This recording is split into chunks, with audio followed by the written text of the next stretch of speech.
And welcome into the Monday edition. Robby and Rexrode, 102.5, 106.3 The Game, brought to you by First Horizon. Big bank muscle, small bank hustle. Visit firsthorizon.com/get it all. We are live from our Busy Bee Plumbing, Heating, and Air Conditioning Game Nashville studios. Home of the $99 yearly Beehive membership where the buzz is always about great service. Robbie Stanley, Joe Rexrode, Ian Safar here with you.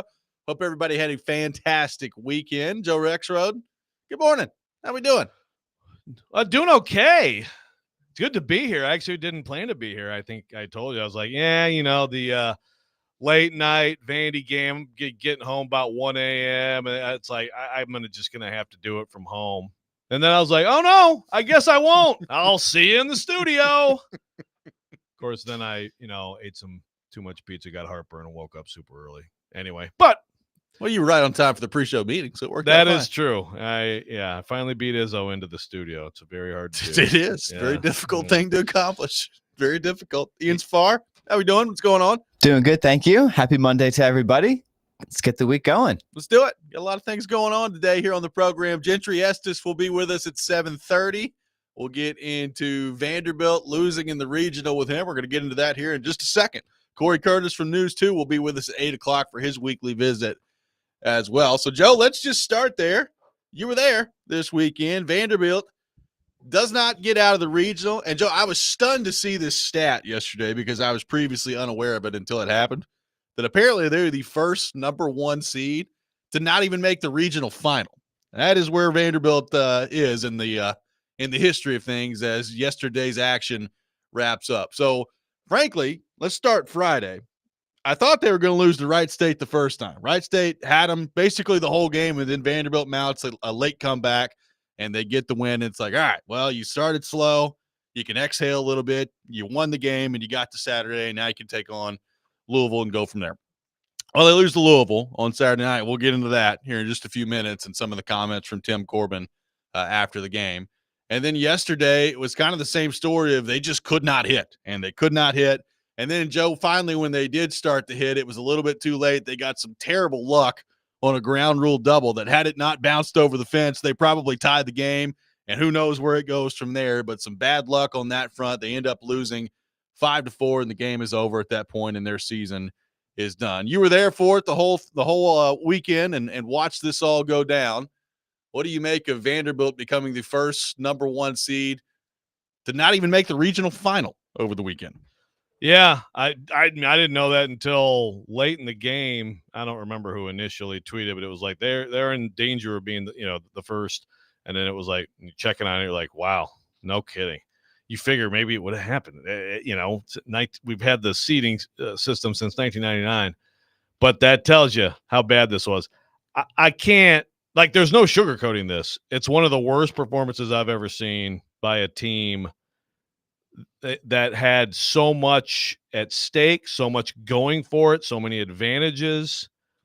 It was just awful. And it was like you could just see in the crowd, but also like you could see the whole thing. The other dugouts, the few fans that were there for the other team just could sense it. Like they were whooping it up.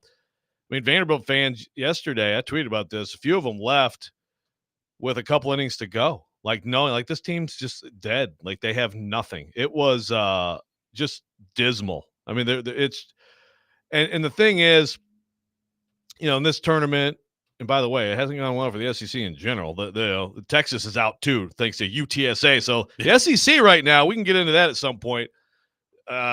Very shaky, and we're not used to that. In most sports, they're kicking butt, and they were supposed to. In this, they almost always do in this. We're a lot of big stuff today. Start talking about allocations into Omaha. Straight in there. Allocation. Sankey's going to be on a warpath here in a minute.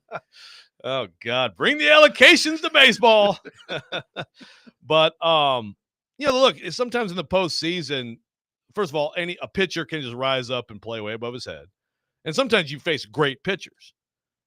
But they did not face a pitcher this weekend that I would wager they did not face a pitcher this weekend that would be in the top 30 in the SEC, and they faced some that would never sniff the SEC, and they all dominated them. Yeah. I mean, it was hard to watch at some point, because you could just see there was just no energy. It was pressing. The approach at the plate was horrible. And that's, a year ago, Tim Corbin fired his hitting coach, Mike Baxter. Yep. And it was like yesterday, guys were approaching it like they were down a run and just swinging for the fence. Shorten up your swing and get on base. It was swinging at ball 4, taking strike 3 down the middle, all of it. Just an atrocious offensive weekend and just really sad. I feel bad for Vanderbilt because this was a team that absolutely crumbled under the pressure. And I feel terrible for Vanderbilt fans because this was supposed to be the year that, all right, everything's back. I mean, a week ago. Do we apologize to Tim Corbin? As we discussed a lot, well, let's wait and see what happens this weekend. And we saw what happened. I'm shocked. No, it's stunning. And again, the idea, I tweeted this yesterday. I guess the idea of them not getting out of the regional shouldn't be stunning based on how it's gone for them the last few years. But just kind of the way it went down. I mean, they couldn't hit the ball. What did their average end up being over the weekend? 132. Right? 132. That's stunning to me. When you think about the quality of competition, you're at home, you're the number 1 national seed, and that's the way you hit the ball over the weekend. As you mentioned, against, it's not like they were taking on David Price out there. Like it was the guy that threw for Wright State yesterday coming into the game. What do you have, like an 8.9 ERA? 8.90. Now, he left the game with like a 6.62. Yeah, he did. Seriously. He did a lot of work He yesterday. dropped his ERA by more than 2 yesterday. But, an 8.9. The guy in the first game for Wright State had a 6-something. Yeah. Those two guys, you got 6 innings of no-hit ball and 8 innings of one-hit ball against them. I mean, they led for 1 of 27 innings. It's crazy. It really is. By the way, Grant Ramey has tweeted at me, did you ever play playoff baseball? Hey, Grant, get the kids to school. School's out. Well, do something, Grant. That was pretty good.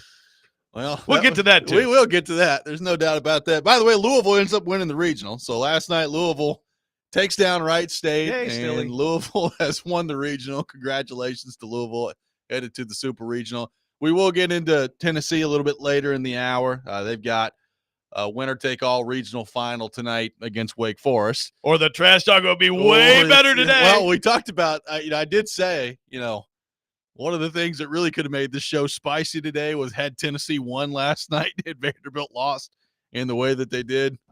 Boy, I'm sure Vols fans would have handled that nicely.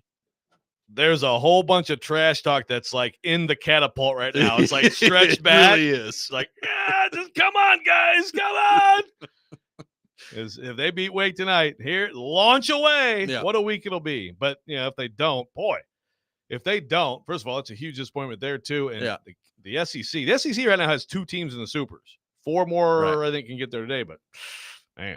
I was thinking, by the numbers, obviously you're talking about one of the most disappointing the most disappointing regional weekend in history, right? When you talk about since they've started this format, they're the first number 1 overall seed to not even make the final. Like, I'm always, as somebody who was growing up here at the time, like that 2017 was so good. Yeah, and everybody just assumed that they were going to win the national championship because why wouldn't you assume they were going to win the national championship heading into all that? And that was, I would say that was more stunning than this, just because the talent level of that team was absurd. Right. This is just like mystifying. Like it's hard to put into words, for lack of a better term, like the failure level that this team just couldn't overcome this weekend. Yeah. I mean, that's the thing. Technically speaking, I mean, this one is the worst because he's not getting the regional final. But I agree, like 07, and I'm sure there's other number 1 seeds who didn't get out of the first weekend that you could probably look at and say, see, that was this was a number 1 seed, but as we talked about, like, they just sort of, oh, really? Vanderbilt's the number 1 seed. Okay. Like they aren't, 07 Vanderbilt was David Price, Alvarez, Yes. I mean, loaded. Like that was, so even though they got to the regional final, Michigan shocks them. That to me is a lot more shocking than this. But technically speaking, this is the biggest disappointment because you are technically the number 1 seed. You get to the regional final, and yeah, mystifying is a great word for it. But it's also like it was clear what was happening. It was, and they spoke to this. Corbin spoke to it yesterday, and so did the Wright State coach. Like just pressure and just not handling pressure. And Corbin saying he doesn't think he equipped them. My guess is, and that's fine. I guess that's not a terribly surprising statement, but my guess is that Tim Corbin probably has the same approach to these things every single year. And, and then once you get into this stuff, like I thought maybe that first game might break them out of it and they'd be fine. But once you get into that offensively, like what do you do on the bench? You're not calling everybody together for a Newt Rockne speech. You're just kind of watching it unfold, and everybody's watching everybody just feel that pressure. And boy, did they not handle it. What a weekend, stunning weekend for Vanderbilt. They lose, do not even make it to the regional final, becoming the first number 1 overall seed to not at least get to the regional final. We'll take your reaction, your fallout from Vanderbilt's disappointing weekend at 615-737-1025, our phone number, 615-737-1025. We'll get to some comments from Tim Corbin over the weekend as well. All that coming up next. Robby and Rexrode, 1025, 1063, The Game.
talked a lot in the past about how you like the personality of this team. Mm-hmm. When they came together.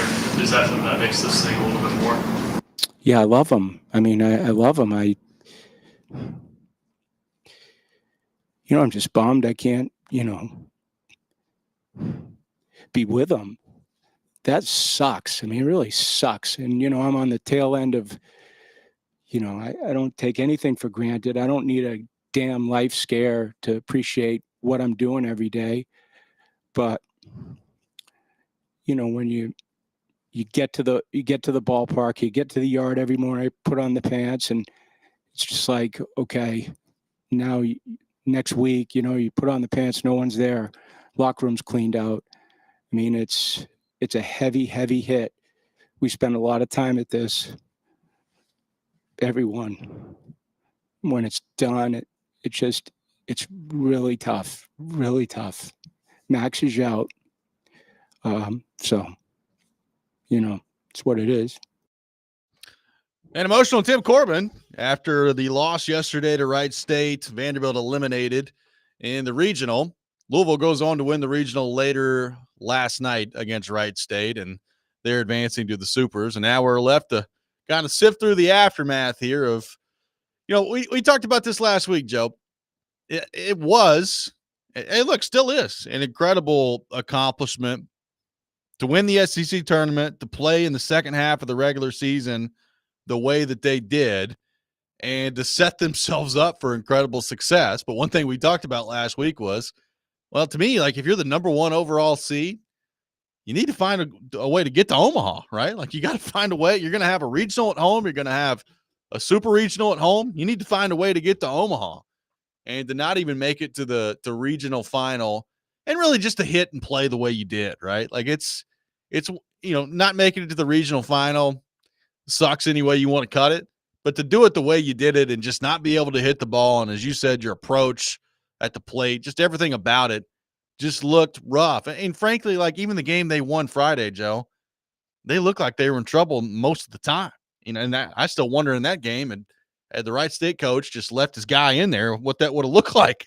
We could have been talking about not even a win for Vanderbilt throughout this entire weekend. So just an incredible disappointment, and a disappointment, Joe, that because of what this is and because of the standard that Vanderbilt baseball has created for itself, this conference has created, a lot of the really good things that they did do in the second half of the year, nobody's really going to care about and remember now because of how this thing has ended here in the regional.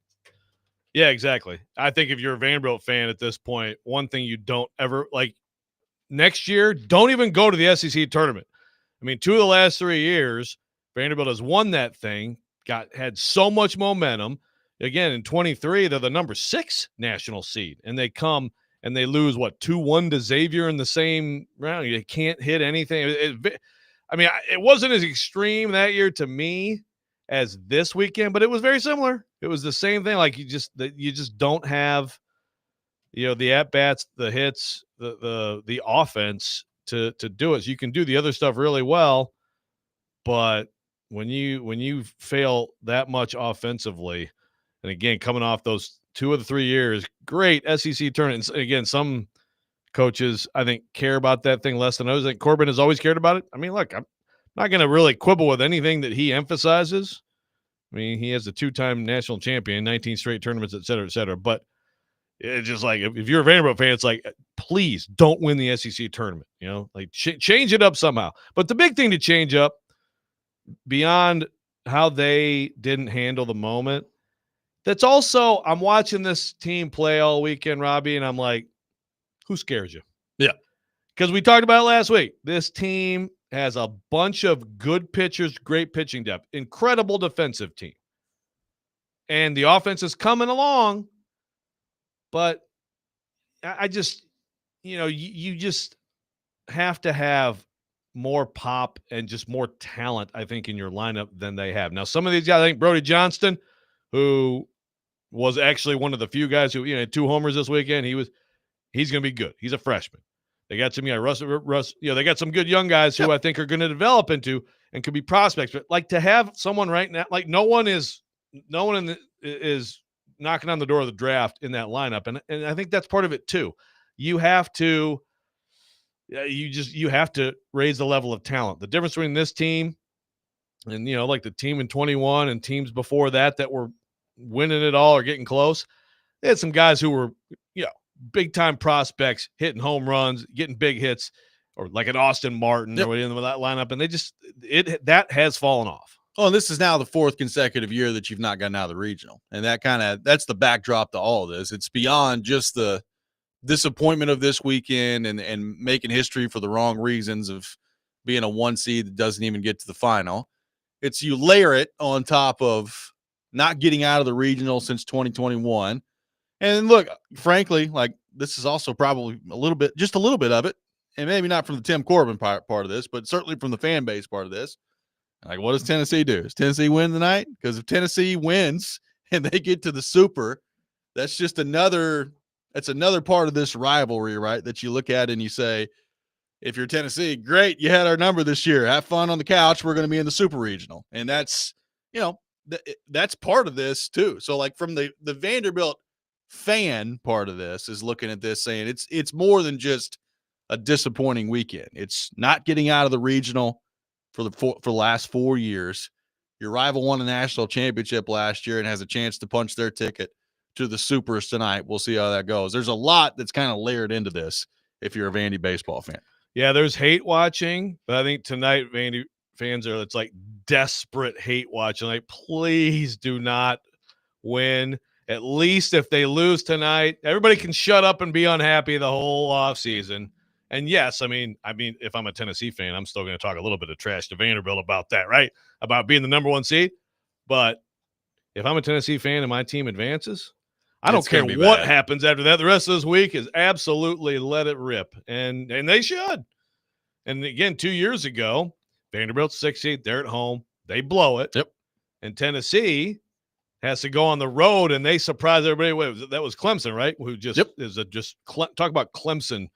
Clemson never host a regional again. You never, ever win. But anyway, then they go, they have the Applebee's regional, and they get to Omaha while Vanderbilt is sitting there expecting thought that they were going to go. If you repeat that again this year, at some point, some Vanderbilt fans might start hating baseball. Yeah, I mean, I said it last week. In the grand scheme of things, it's not really that long, right? Like they were in the College World Series final in 2021, which is not that long ago. Right. It's really not, but it feels like forever ago, just based on everything that's happened since then, both with you failing to get out of the regional and your rival and what they've done. Well, 4 years of not getting to the second weekend. Exactly. That's a stretch. That's a very un-Corbin-like it is stretch. Well, it goes back 20 years. Exactly. And that it goes to show you what he's built there. It's a different way that they've done it this year, right? Because they did win the SEC tournament. They were the number 1 overall seed, and we were having conversations last week of, all right, well, is Tim Corbin and this program back? Sorry, Tim. Things can change very quickly. There's no doubt about that. I just wonder, like, if you're a Vanderbilt fan, if you're Tim Corbin, like sifting through all this, where do you go from here? Like, what's the reaction? What's the plan to get out of this? If you're a Vanderbilt fan, do you feel any different sitting here today than you felt any of the last 3 years when it was disappointment at the end of all the regional stuff? That's a great question. Gentry asked, and Gentry had a really good column in Tennessee about Vanderbilt today. We'll have him on, but he asked Corbin about, do you think that this helped the program? And Corbin said, yeah, I think it did. And I think any coach would say that in that moment. I think so too. I mean, look, I disagree with Jared. Jared overstated last week. Like, he's totally changed, They did do more in the portal, but they really only had they had 2 hitters, 2 pitchers who mattered who were in the portal. That's good. I mean, that does make a difference. But I do think that they are set up to be good. I mean, I expect them to be good next year. You look at who they have coming back. Obviously the portal will be important. I think they need another power hitter. I think, again, Johnson's going to hit homers for them, but they need more power. So, like, I think if you're a Vanderbilt fan, again, a year ago, it was like, is Corbin going to hang around? Is he out? Is he just screw the portal? I can't do this crap. I'm going to pull a Nick Saban. No, he's hanging in there. He has said, I mean, an interview I did with him last summer, like, I can't, I'm not, what can I do other than be in baseball? It's too late for me to be in the military. Like, seriously, that's what he said. He's like, if I was younger, I might go to the military, but I'm going to stay in baseball as long as I stay in baseball. I think this year did solidify some things and probably made Vanderbilt fans feel better, which today is not the day for them to. No. But at the same time, man, like next year, I think they're going to be good, and then the postseason is going to happen, and the pressure is going to be massive. Huge. It builds every year until you finally break through and put this to rest. This was the team that was supposed to put it to rest. And instead, that narrative and that concern is just increased. 615-737-1025, our phone number. Got a little spicy from Tim Corbin on Saturday prior to their loss the next day against Wright State. Some very interesting remarks in his press conference Saturday. We'll get into that. Coming up next, take more of your thoughts on the aftermath of Vanderbilt losing in the regional. 615-737-1025. Robby and Rexrode, 102.5, 106.3 The Game.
Welcome back in, Robby and Rexrode, 102.5, 106.3 The Game. Brought to you by First Horizon, Big Bank Muscle, Small Bank Hustle. Visit firsthorizon.com/get-it-all. Taking your thoughts on our phone and text lines, driven by WilsonCountyHyundai.com, 615-737-1025. Joe, a lot of reaction on Saturday night / Sunday morning to some comments from Tim Corbin over the weekend and a spicy exchange at his Saturday press conference after their loss to Louisville. So it was a different Tim Corbin yesterday after they lost to Wright State, as we heard in the last segment, more emotional and kind of more reflective about his group. Saturday night, he was just mad, and it led to quite an interesting exchange between him and several reporters. Here's what Tim Corbin had to say on Saturday night after their loss to Louisville. Coach, is there any factor of a potential second game in terms of your decision making for little pitch tomorrow? I don't get that question. Ask that again. Just does the potential for a second game tomorrow affect your decision as to how you go about your? I don't give a rat's ass about a second game. All I care about is Wright State. That's it. But Tim, what was the issue with the offense today? No, we didn't score enough runs. Issue? Yeah, Human? it was so different from the last couple of weeks when. You play playoff baseball, are you? I mean, it's tough pitching on both sides. I mean, we're pitching hard. They're pitching hard. Two good teams. You realize that, right? These are good pitchers on the mound. These are battles. We just didn't win the battle. You don't go searching for like a lot of ancillary bullshit. It's just we didn't get the hit. Did you consider bunting at all when there was runners on second and third with nobody out? Did we bunt? No. Then there's your answer. Any other questions for Coach? Thank you, guys. So that was a spicy Tim Corbin on Saturday night. Joe, that generated a lot of response. Frankly, a lot of Vanderbilt fans were not very happy about that response from Tim Corbin. I've said this before, and it's largely been pretty funny over the years, just in terms of there's nobody that I have ever seen that hates losing more than Tim Corbin, right? Like, it's clear, and he's been that way for a long time. And the old saying in sports, hate losing more than you love winning. I don't know that anybody embodies that more than Tim Corbin, right? So there's that in the backdrop. For the most part, when he's had some of these moments, it's been pretty funny. Frankly, I thought it was a little childish Saturday. Like, I thought that was a really tough look for Tim Corbin Saturday night. And a lot of Vanderbilt fans were not overly thrilled with how he handled himself in that press conference. You were there for it. So what did you make of the line of questioning, what Tim Corbin said, and the reaction from Vanderbilt fans in the aftermath of it? Yeah. Yeah, the Tim Corbin struggling with losses is a thing of legend. I remember did a story on Maggie Corbin a couple years ago, and it was like it used to be so bad that it was like, sleep at the office, please. Like, it was like, you know, like it would last way beyond like the press conference, like hard to like be around the guy. So I think he's made progress, and I'm with you. Most of these, it's kind of, you know, you can kind of laugh about it. Like, man, does he hate losing? You know, sometimes I know he didn't show up. Something a couple years ago, Gentry wrote a column about that. Like, you got to show up. But sometimes it's like, well, maybe it's better if he doesn't show up because he's going to, you know, lose his temper. But I'm with you. That was, to me, that one was, it was not good. Yeah, it wasn't a good look. And look, I don't think at all that this was his intent, but what people will see is when you do the whole, I mean, first of all, just the whole, did you play, you know, is tired. And it's like, you know, it's so overused in sports, but also, you know, some people will look at that and then you're saying that to a woman, you know. I don't think he thought that in those terms, but I'm just saying, if you're wondering about outside perception of a presser like that, some people will go to that and say, so that's why you asked that. But also, that's Aria Gerson, who, frankly, Aria Gerson is the one person who covers this team, you know, as a beat writer that it doesn't work for a recruiting site, right? And really is the beat writer of the team, which I think is tough. And from my either being around or just listening to the pressers, whatever. And I mean that, I think this has been true for basketball too. Like she's the one person who you can consistently count on to be there, ask tough questions. She does a really good job. I think she's a fantastic beat writer. I mean, if you're a Vanderbilt fan and you like to, you want to follow your team, you read the stuff she writes. She is super in depth on the baseball, but also writes great human interest stories. Does a fantastic job as a beat writer and is fearless in asking these questions. And those questions were totally fine.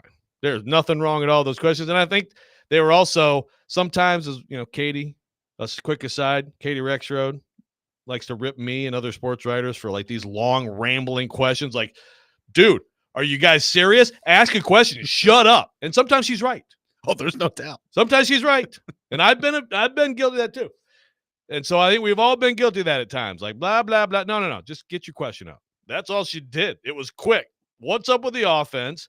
And did you consider bunting? Because, again, it's like the question isn't, did you bunt? We know you didn't. Yeah, we're aware you didn't bunt. So the answer of like, did we bunt? Well, then there's your answer. No, that's not the answer. The answer is to the question is, why didn't you bunt? What's the – because, look, they had some bad luck there. You ripped one to third right to the guy. Yeah. And then you had 2 terrible at-bats. But like Tim Corbin is a guy who's definitely has put a squeeze on here or there in his career, Totally fair questions. Again, I feel bad because I tweeted about it and tagged her saying, yeah, it's a good question. But then, then the mentions, it was mostly supporting her, but sometimes you get some jackasses in there too. So now I kind of feel bad about doing that.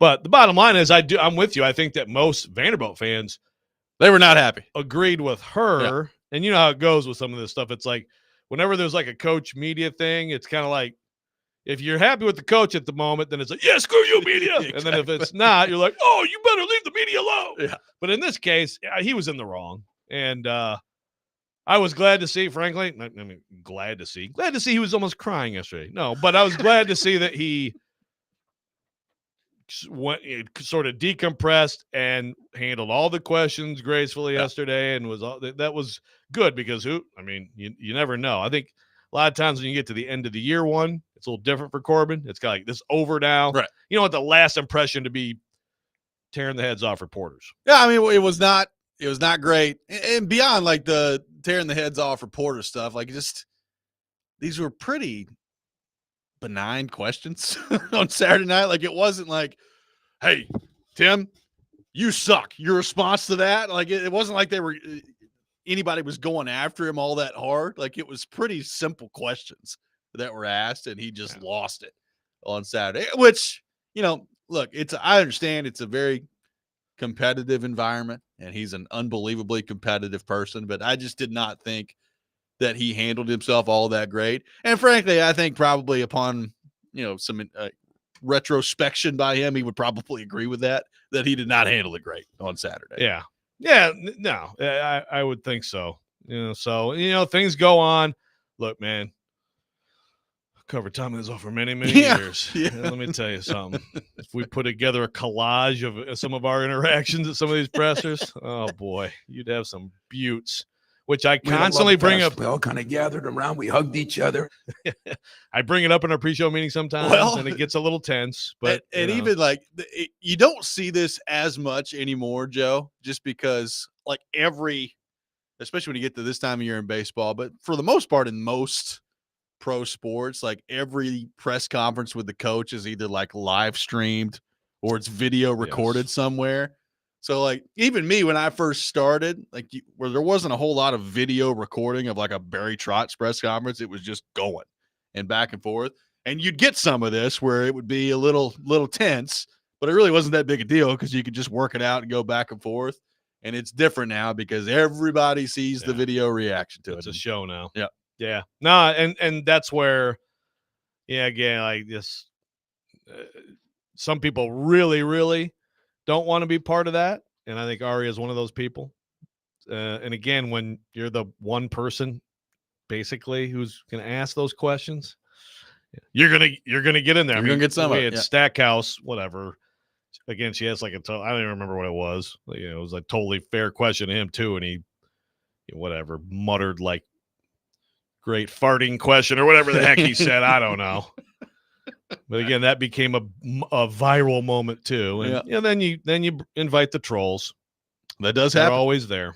Tennessee with a winner-take-all game tonight against Wake Forest to punch their ticket to the Super Regional. We'll get into that series and Tennessee's chances against Wake Forest coming up next. Robby and Rexrode, 102.5, 106.3 The Game.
Welcome back in, Robby and Rexrode, 102.5, 106.3 The Game. I got some tickets to give away. A pair of tickets to see Lil Baby at Bridgestone Arena this Sunday night. We call her 615-737-1025. 615-737-1025. Caller 3 will win a pair of tickets to see Lil Baby at Bridgestone Arena this Sunday night. Rexrode, are you a big Lil Baby guy? Will you be at Bridgestone on Sunday? A big little baby guy. Yeah. I didn't even know. I didn't even mean to do that. Thank you. That's good. That's good wordplay. I don't know, little baby. I'm not Well, familiar. maybe you can find out. And this Sunday. is not one of the artists that my teenage boy makes me listen to. All right. I don't think Lil Baby's a Memphis. So you're probably not going to be there Sunday. Probably not. But, you never know when I might just show up, man. That's true. It's been known to happen That's right. out there before. Taking your thoughts, 615-737-1025. One texter, an unnamed texter on the text line says, all this chest pumping from Vanderbilt fans and Stilly claiming Vandy is back just to be the first #1 overall seed to lose in the regionals, ... LOL. This from an unnamed texter on the text line. I think you have hit on something here and we're going to get to Tennessee and Wake Forest here in just a second. But if Tennessee wins this game tonight, there's just going to be an avalanche from Vol Twitter directed towards Vanderbilt. Oh yeah, like again, they got the cat. It's like stretched back and ready to launch, but you got to win tonight. Yeah. Yeah. I mean, it's already started from some of them. I've seen it. You didn't even make the regional final. Oh my goodness. That's true. I mean, Tennessee can say we made the regional final. That's true. Yeah, Stilly did say that the Vanderbilt was going to have zero problem, didn't he, with his beloved Cardinals. He popped in the press box during the Vandy Louisville game in a beautiful Louisville shirt. Oh, good. Yes, spent some time with us. It was it was not unlike when you're at Bridgestone trying to get ready for a game, and then Stilly's like, "Hey, what kind of sports takes you got going? Let's talk some sports takes." Like, Jared, I got to work. That has been known to happen. Somebody says Lil Baby's from Charlotte, and your son has great music taste and not listening to him. Not a Lil Baby fan on the text line, apparently. Yeah, I will ask him about Lil Baby today. So I can't say for sure he doesn't, but I just have not. That's not one of the artists that I've heard when he's just absolutely assaulting my ears with this stuff. I'm like, okay, who's this? There's a couple artists I like. I've not heard about Lil Baby. I'm gonna study up on Lil Baby. Well, you should. I expect a full report on tomorrow's program. Absolutely. We'll see how that goes. Tennessee in the regional final tonight against Wake Forest. They had a chance to punch their ticket to the Supers last night. They lost 7-6 to Wake. So Tennessee will be the home team tonight as they take on Wake Forest in a winner-take-all game for the Super Regional. It's going to be interesting to see what Tennessee does on the mound tonight. Ben McKee put this out there, and I'll just read kind of the tweet from it. It says, Tony Vitello acknowledged that Liam Doyle was already in his ear Sunday night about being available to pitch in tonight's winner-take-all game against Wake Forest. Doyle threw 104 pitches on Friday against Miami of Ohio. So last I checked, I don't think Tennessee is named a starter yet. So I doubt very seriously Doyle would start. And he threw 104 pitches Friday. So how much does it make sense for him to pitch? How much could he actually give you tonight? I guess we might see, but apparently Liam Doyle, Tennessee's ace, has been in Vitello's ear about being available tonight. Yeah, to me, I would think maybe you get into a high leverage situation, you get an inning from him. I wouldn't do much. Look, let's also remember you're trying to win, and then you want him to start Friday. So you have to win this game to even get there, of course. Yep. So if you get to a situation where it's like, okay, he's feeling pretty good today, and we're up a run in the 8th or something like that, because, Nate Snead was used up yesterday, and unfortunately did not go well for him in the 9th. So they're a little bit, scrambled on the pitching depth. And look, Wake Forest is a dangerous offensive team without question. They've had struggles in other areas. So I don't know what their pitching situation looks like either. To me, this could be a little bit of a wild one, But, yeah, it'd be good. If Doyle can – if it works out situationally, but I still would not want to throw him many pitches. If you're in a situation like that, it's like, okay, remember, like the Super that we're trying to get to, we're up a run right now. Do we have anybody else? Because the Super we're trying to get to, I want Liam Doyle to give me 7 innings on Friday night. Well, and by the way, Arkansas did punch their ticket over the weekend. They will be in the Super. So if Tennessee wins tonight, they're going to Fayetteville to take on Arkansas for that matchup that we talked about last week that could be an absolute doozy. And you Yes. got to get through Wake Forest first to get there tonight, so we'll see what they can do. But, Tennessee, an opportunity here with your home crowd in a situation where, some of these guys have been in situations like this before. Can you get to the Super Regionals tonight? And again, if they do that, when it's another kind of step in the rivalry between Tennessee and Vanderbilt here. But, it's also, this is a team that coming down the stretch didn't win a whole lot of series in the SEC. So I think in a lot of situations, if you're a Tennessee fan, you would feel great over the last couple of years about having a regional final at home and everything that means. I'm interested to see how this team responds to it because it has been very inconsistent with this group over the last month and a half here. So can you rise up to the moment tonight if you're Vitello and company? Yeah, this is almost – first of all, Tennessee, along with the ability to talk trash to Vanderbilt fans, which is a big reward. Tennessee, of course, as someone on the text line, Tennessee softball sitting there now beating UCLA. So they're in the Final Four with Texas. So the SEC is doing well. It's Texas Tech and Oklahoma on the other side. So they're sitting there with a chance still to win a national championship with, the pitcher with the throwing 79, which again is like 110 in baseball. And then you have the Vols still have a chance to do something special. This is almost like tonight. They've had all these series losses where they lose that third game at home. So many of them. This is like a chance to do away with that and make it official that in the postseason, this program steps up from what it did. And then again, you're like, as opposed to the program down the road, which is what Vols fans will be saying if they win. It's got a chance to be an all-time Vol Twitter. I'm trying to think of the appropriate words to say. A heap of throwing things that could be happening if they win this game tonight. We'll see. And then again, if they're able to do it, what a matchup that's going to be between Tennessee and Arkansas heading into the Supers for a chance to punch your ticket to Omaha and get in the College World Series. So we'll see what Tennessee's got in store on that front tonight. 615-737-1025, our phone number. Gentry Estes from the Tennessean will be with us at 7:30. We'll get into more detail with Vanderbilt losing in the regional final with him. Corey Curtis from News 2 will be with us at 8 o'clock. All that is coming up. Got a Titans thought I want to hit on next. We'll take your thoughts on that as well. 615-737-1025. Robby and Rexrode, 102.5, 106.3 The Game.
Hour number 2, Robby and Rexrode, 102.5, 106.3 The Game, brought to you by First Horizon, Big Bank Muscle, Small Bank Hustle. Visit firsthorizon.com/get-it-all. Robby Stanley, Joe Rexrode, Ian Safar here with you on this Monday morning, live from our Busy Bee Plumbing, Heating, and Air Conditioning Game Nashville studios, home of the $99 yearly Beehive membership where the buzz is always about great service. Gentry Estes from the Tennessean will be with us at 7:30.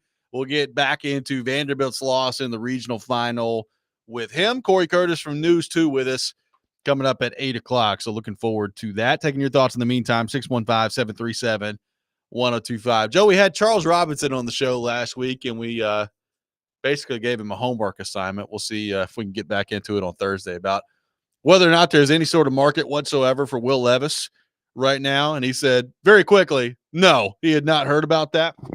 Now, apparently that's a lot of conversation right now because I think it was Jeremy Fowler who was on SportsCenter over the weekend and was asked about that. And he was like, yeah, I don't get a sense that there's much of a trade market going on right now for him and that he's entrenched as the backup. You had Florio on Pro Football Talk this weekend talking about Will Levis and how the Titans keeping him on the roster is, quote, dysfunctional, is what he had to say on the Levis situation.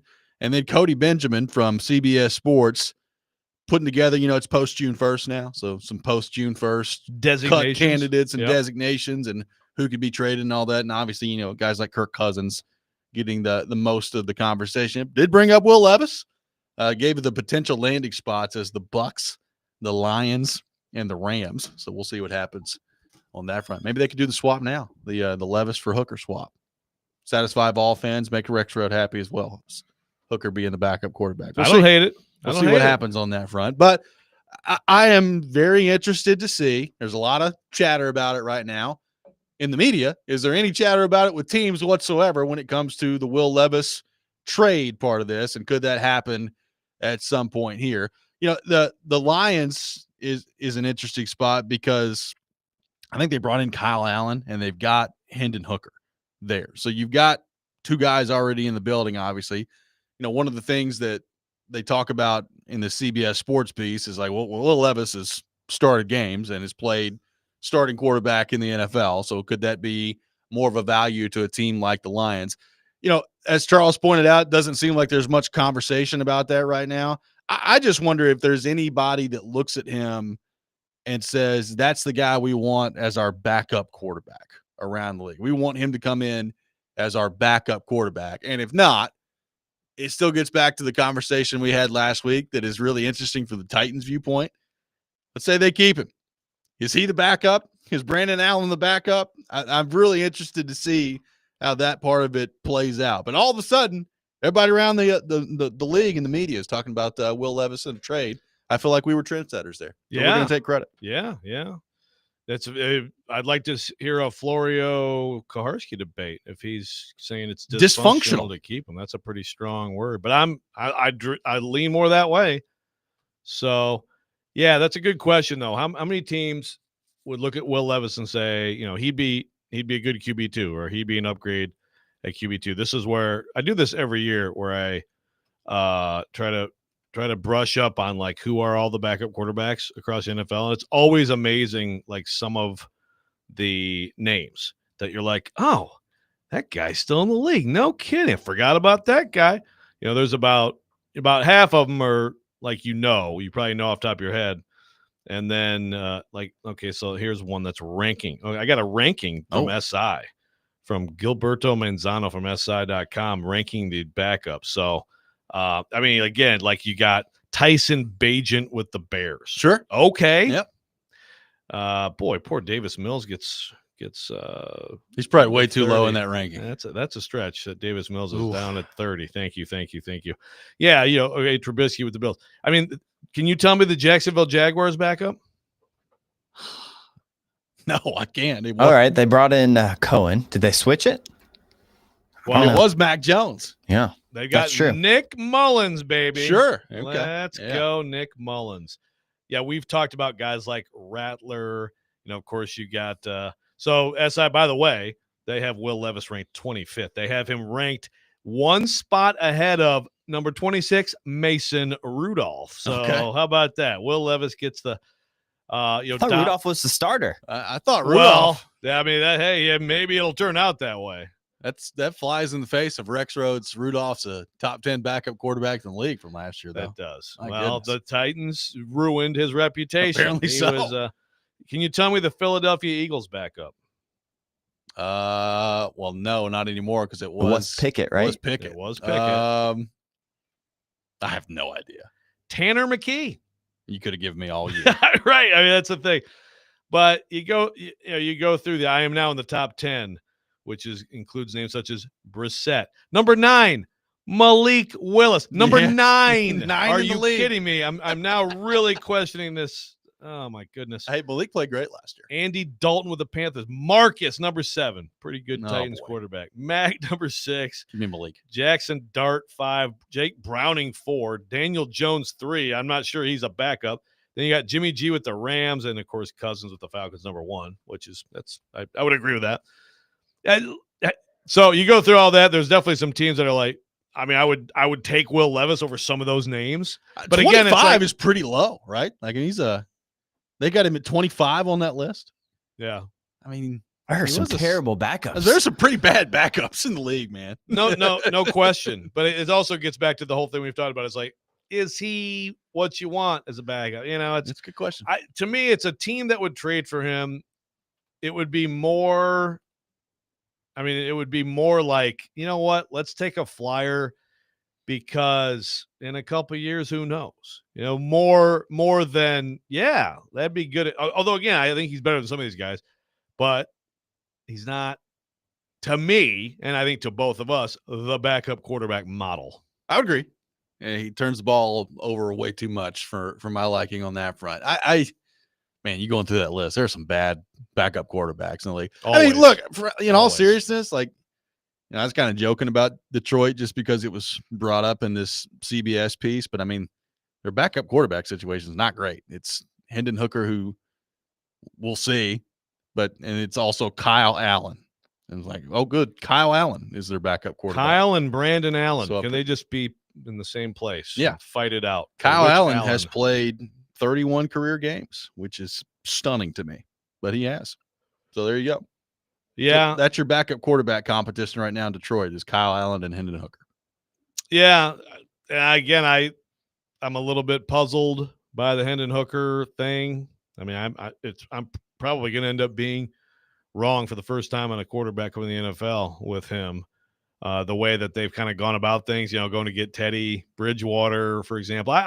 I looked at that a little bit like, well, you know, Hooker's young and it's just some insurance with a veteran. It's just in case you need a little game management. And then he played. I thought when Goff went down, I mean, so Bridgewater spent all year on the sideline coaching a high school team, and then they brought him in and immediately threw him in the game when Goff went down. That did not speak great of their thoughts on Hooker to me. Yeah, it's just really surprising because I thought, again, preseason football is what it is, but I actually thought he looked pretty good in the preseason. Like it was like, yeah, there you go. Again, he's ACL as a rookie, but now it's now you're starting to see it. So I don't know. You still got that list up? Yes. Where's Big Joe Milton on the backup quarterback Big list? Joe Milton. He's right around the middle of the pack. Okay. Oh God, man, I tell you, SI.com, man. You talk about a website that is just absolutely. It's Just like gone every super pop-up downhill. ad that you could possibly. It's just unbelievable. Hendon Hooker, by the way, is ranked 16th. Okay. And Joe Milton right behind him, All number right. 70, right behind him on the depth chart, just like at Tennessee. So they've got that 17. Joe Milton ahead of Will Levis, huh? They do. Okay. They do. They've got just ahead of Levis. They have Dobbs with the Pats, Okay. Pickett with the Browns, Milrow. Okay. With the Has Seahawks. Joe Milton played one game? Hey. Has Hendon Hooker played any? Yeah, well, Like any meaningful it's snaps? a very weird list. Do you know who the Dolphins backup is? Yeah, it's Zach Wilson. Okay, isn't it? there you go. Well done. Well done. They got Minshew here. Oh, how about do you know who the Baltimore Ravens backup is this year? I don't know. Is Kyle Bowler still hanging around? I have no idea. Cooper Rush is a Raven. That's where Cooper Rush ended I up? didn't know that. Okay. Yeah, there you go. See? Thank you, SI. Good for them. Despite all these stupid pop-up This ads. should really be like a game. every year of It- the quarterbacks actually- changing hands. Yeah, we should have thought of this and made this a game. Who's the Minnesota Vikings backup? They've had a lot of possibilities to be there with McCarthy. I don't remember. Who is their backup? His first name's Sam. It's not Darnold. That's right. I have no idea. Different Sam. Sam Howell. That's where Sam Howell ended up? All right. See, There you I know. It's Well, fascinating. it's enough to keep Aaron Rodgers out. Yeah, it's enough to keep Aaron Rodgers out. The new duo of McCarthy and Sam Howell. Yeah, that'll do. That'll be fine. It was interesting to hear with Charles the other day was just like, yeah, maybe Rodgers will look at Minnesota and see if McCarthy struggles real quick before he ever signs in Pittsburgh. It's like, good Lord, how long is he going to drag this out? Just, you know what? I really don't want to play about 4 or 5 games, guys, and then we'll do the playoffs. Does that work for you? Mason, you got this handled, right? Just Yeah. wait till I get there. Yeah. Keep us alive. I mean, there's some Steelers fans who live in Nashville who are like, Mason Rudolph, he should have been the starter. Who's the Niners backup? Who is the Niners backup? It's just the musical chairs of backup quarterbacks in this league. I have no clue. Mac Jones. He's a There you go. Niner. Didn't That's know crazy. Everything that you're saying. I didn't know that. I have no idea. That's why I asked you the questions. I didn't know either. Good stuff. Good stuff. Congratulations to Mac Jones. Yeah. 615-737-1025. Our phone number. The NBA Finals is now set after the Pacers took down the Knicks over the weekend. We'll take a look at both the NBA Finals and the Stanley Cup Final coming up next. Gentry Estes from the Tennessean with us at 7:30. All that coming up. Robby and Rexrode, 102.5, 106.3 The Game.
The PFL World Championship semifinals are Thursday, June 12th at Municipal Auditorium, and you could be there. Text in the keyword match to 615-737-1025 to be entered to win a pair of VIP ringside tickets. Visit pflmma.com/schedule for more details. Robby and Rexrode here on 102.5, 106.3 The Game. We'll have Gentry Estes from the Tennessean with us at 7:30. We'll get into Vanderbilt and their failure to get to even the regional final this weekend with him coming up here in just a few minutes. The Rex Rant with Joe Rexrode later this hour at 7:45. Joe, the NBA Finals now set after the Pacers take down Ian's beloved Knicks over the weekend. It will be the Pacers and the Oklahoma City Thunder. Oklahoma City is a huge favorite heading into the final here. We've watched the Pacers all postseason long. It's been a lot of fun to watch them and see what they've done. We'll see exactly what happens. I'm looking at the series. This is pretty incredible. According to FanDuel Sportsbook, the Oklahoma City Thunder, a -750 favorite to win the series against the Pacers. -750, Rexrode. Jeez. Your thoughts on the NBA Finals matchup between Indiana and Oklahoma City? Yeah, I fear that those odds kind of tell you. I think this could be a mismatch, and I think Oklahoma City has been the best team this year, and unfortunately, my Warriors were not there to challenge them because Steph got hurt. That might be a different story right now, but it doesn't matter. They're there, and Indiana's there, and the East. Look, unfortunately, I'm like the Celtics and Cavs. I think are clearly the best two teams in the East, and either they both had injuries, and those things happen. We could have a different looking final right now. One, I hope people who think that everything that happens in the NBA is fixed maybe like pump the brakes a little bit, because I don't think this would be I was about to say David Stearns. This would be the NBA's dream matchup in any way. Adam Silver's just putting his hands together. I've been waiting on Oklahoma City and Indiana for a long time. Yeah, first Finally we got it. First, we fixed the lottery after we made them trade Luka. Then we got this. Yeah. It's just, come on, guys. Also, this is where I swear, like, NBA ratings is like its own entire like Twitter subset. Yep. It's like when they're good, oh yeah, when it's bad, blah, blah, blah. So everybody's like freaking out. Goes, oh, look, this small market. Okay, like, do you like basketball? I mean, I don't care. Like, do we sit there in the NFL all the time and be like, the Chiefs, small market, who wants to watch that crap? No. Like, people make such a big deal out of this stuff, the ratings and the markets. It's a basketball series. I'll be watching. I hope it's good. I just don't think it'll be. I don't think it's gonna be that competitive. That's the bigger problem. If this was, again, if it was small market with Oklahoma City and Cleveland at its best and healthy, yeah, it'd be the same thing. Except I think we might actually have a great series. Oklahoma City's winning in 5. I'll give Indiana one game. Oklahoma City's winning in 5. And my brother's a huge Thunder fan, so I've actually watched a fair bit of the Thunder this year. They're really good. Yeah, like they're extremely good. And we kind of had some fun with on Sportsmanlike a couple of weeks ago, the show before us, talking about how they could be a dynasty. And it's like, well, let me see if you can win one first. Yeah, and then we can start to get into the dynasty talk. But in all seriousness, like, they are really good. They're very young, and they could be a problem for a long time. Yeah, I think it's like the core is what, as young as like a team at this point, going back quite a ways, I believe. I forget who it was. I read it and I forgot. So Shai Gilgeous-Alexander is 26, right? So, I mean, he kind of feels like he's been around forever. He's 26. Chet Holmgren is 23. Like, they've got all, basically their entire team is like 26, 27, 25 in that range. And Jalen Williams, who, I mean, yeah. I certainly had no idea that one of the few guys, he's 24. Stay in the mid-major his whole college career, comes out and he's awesome. Yeah. Yeah. No, it's a heck of a core, good supporting players. And I will say, when we talk about, small market and all this stuff, I feel like those two home environments are among the best right now going. And of course they get good when a team's so good that they advance this far, but I think the scenes will be pretty good. They will. I'm looking forward to that part of it. Can Indiana make it a series? Now, look, I say that, Halliburton, I guess at this point in the postseason, doubt him at your own risk, right? I mean, that's what it's been. So maybe he can have some more magic as they get into the finals. But I'm kind of with you. I don't really care about the market size part of it. Like, just give me a good series. Give me a good matchup. Now, like, well, do I think the ratings will probably suffer because of this matchup a little bit? Yeah. I mean, it's not – LeBron's not there. Steph Curry's not there. SGA is a great player. Like, if you haven't watched him, you'll like watching him. He's a very good player. Fantastic. And he's more than just a free throw merchant that people throw out there. He's very good. He is very good at. He's very good at selling almost contact, and then the head jerks back. There's no doubt. He's incredible at that. He's very good at that. Like Jalen Brunson. So there is that part of it. So I don't know if this thing has the star power that people are going to be looking for, but Oklahoma City's it's a great team. So yeah, but it's rising stars. It is. SGA. I mean, he's MVP. Like and frankly, I like something a little bit different, and this is it. Yeah.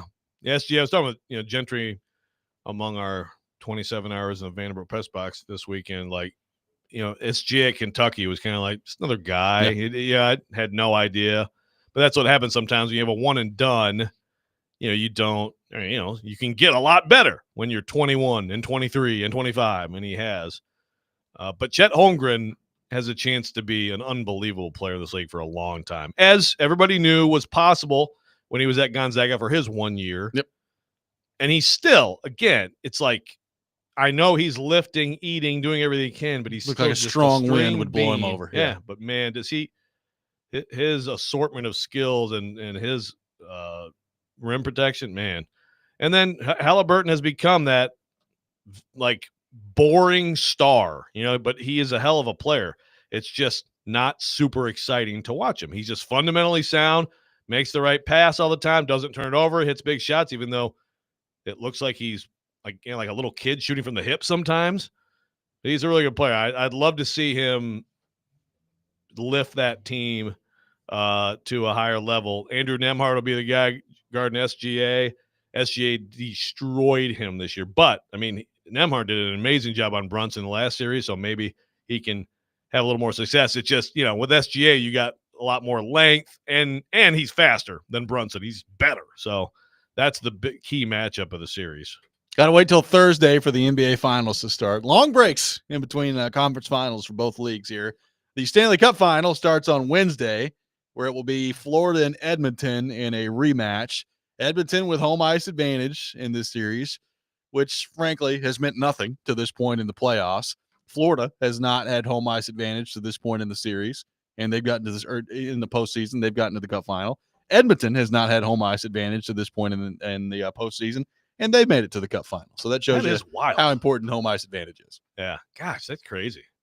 Now home ice advantage is, well, I think at some point both teams will just be like, where the hell are we? We've just been on a plane for 17 straight hours.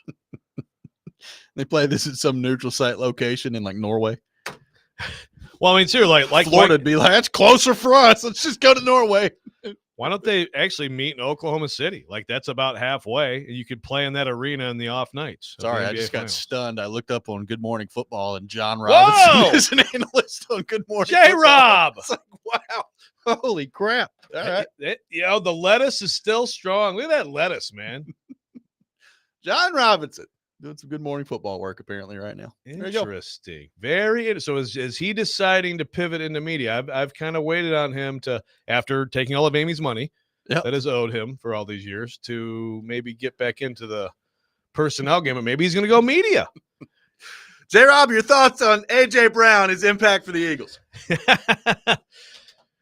J-Rob, do you remember who traded him?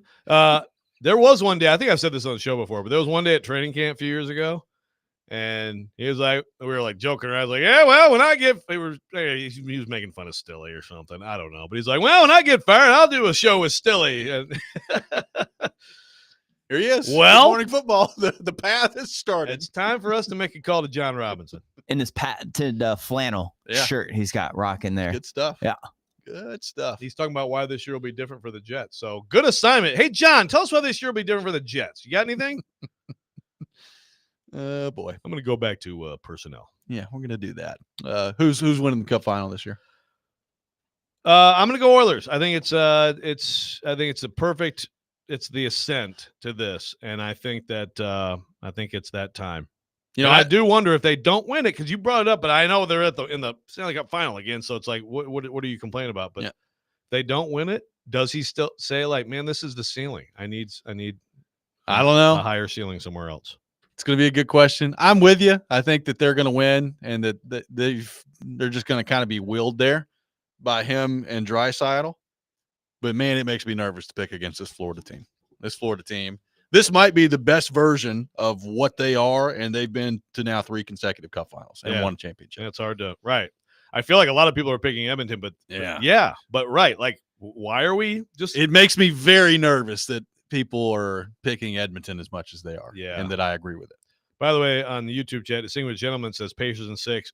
OKC has no bench. He also says, I see UT fans are feeling themselves this morning because Vanderbilt lost. But last time I checked on the scoreboard, Vandy has 2 natties, UT 1, and they are clearly the better team this year. So, okay, there's a Vandy trash talk. I mean, clearly the better team this year. I understand they won 2 out of 3, Distinguished, but, like, that's kind of decided in the postseason, is it not? They have no bench. Have you watched Oklahoma City this year? Yeah, that's an interesting take, too. All right. Yeah, they got some guys on the bench. Pretty good. 615. I hope you're right that it's a good series. 737-1025, our phone number. Gentry Estes from the Tennessean will be with us coming up next. We'll get his thoughts on Vanderbilt losing out even before the regional final this weekend in the aftermath of that. Robby and Rexrode, 1025, 1063, The Game.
Welcome back in. Robby and Rexrode, 102.5, 106.3 The Game, brought to you by First Horizon, Big Bank Muscle, Small Bank Hustle. Visit firsthorizon.com/getitall. Robby Stanley, Joe Rexrode, Ian Safar here with you on this Monday morning. We head to our 102.5 The Game phone line, driven by WilsonCountyHyundai.com. Welcome in our friend Gentry Estes from the Tennessean. Gentry, good morning. How are you?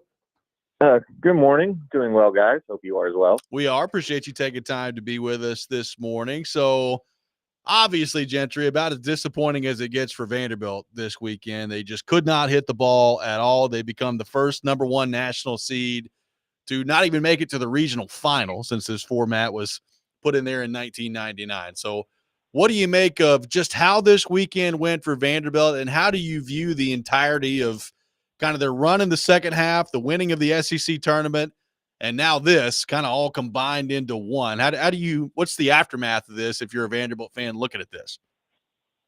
Yeah, I mean, in terms of the season, you call it a good season, but nothing more. I do feel like big picture wise, it was a step back in the right direction for where this program wants to be and kind of how it sees itself. But as we talked about last week, if they weren't able to get it done in the regional, a lot of what happened this season, it just doesn't matter. This is a program that's clearly got a mental block or something when it comes to this part of the season. It was pretty staggering how poorly Vanderbilt hit the ball all weekend. I mean, the pitching was good enough, the defense was good enough, but the hitting was just atrocious. And they made a couple of pretty average pitchers for Wright State look like Cy Young candidates. These guys are out there holding Vanderbilt to one hit in like 14 innings, and you're not going to be able to win in that tournament if you can't put the ball in play. You say they had some bad luck hitting the ball right at people, but if you look around that tournament at the teams that are advancing and really, playing well and kind of putting their stamp on games, they're scoring a lot of runs, they're doing a lot of hitting, and Vanderbilt just didn't. And it was a pretty miserable experience, I think, for a lot of the fans who were there, because it was bad, and it continued to get worse in terms of the pressure that I think Vanderbilt's hitters put on themselves. And it was pretty staggering, like I said. Yeah, it was bad. I mean, it was just the vibes were not vibing at the Hawk this weekend. I mean, my goodness. Yeah, I tweeted about this, but like a couple who, like, I think that, they were waving everybody, saying goodbye and stuff. Obviously, like season ticket holders, they had like sweet primo seats, right, man? They just hugged the usher and they just left in the seventh inning. Like, it's 5-1. Like, this is the elimination game. But, like, at the same time, they knew what was going to happen. And of course, I guess if that isn't a ground rule double, then they would have had to be like, they'd be running back into the – yeah. But still, it was just, like, so bad.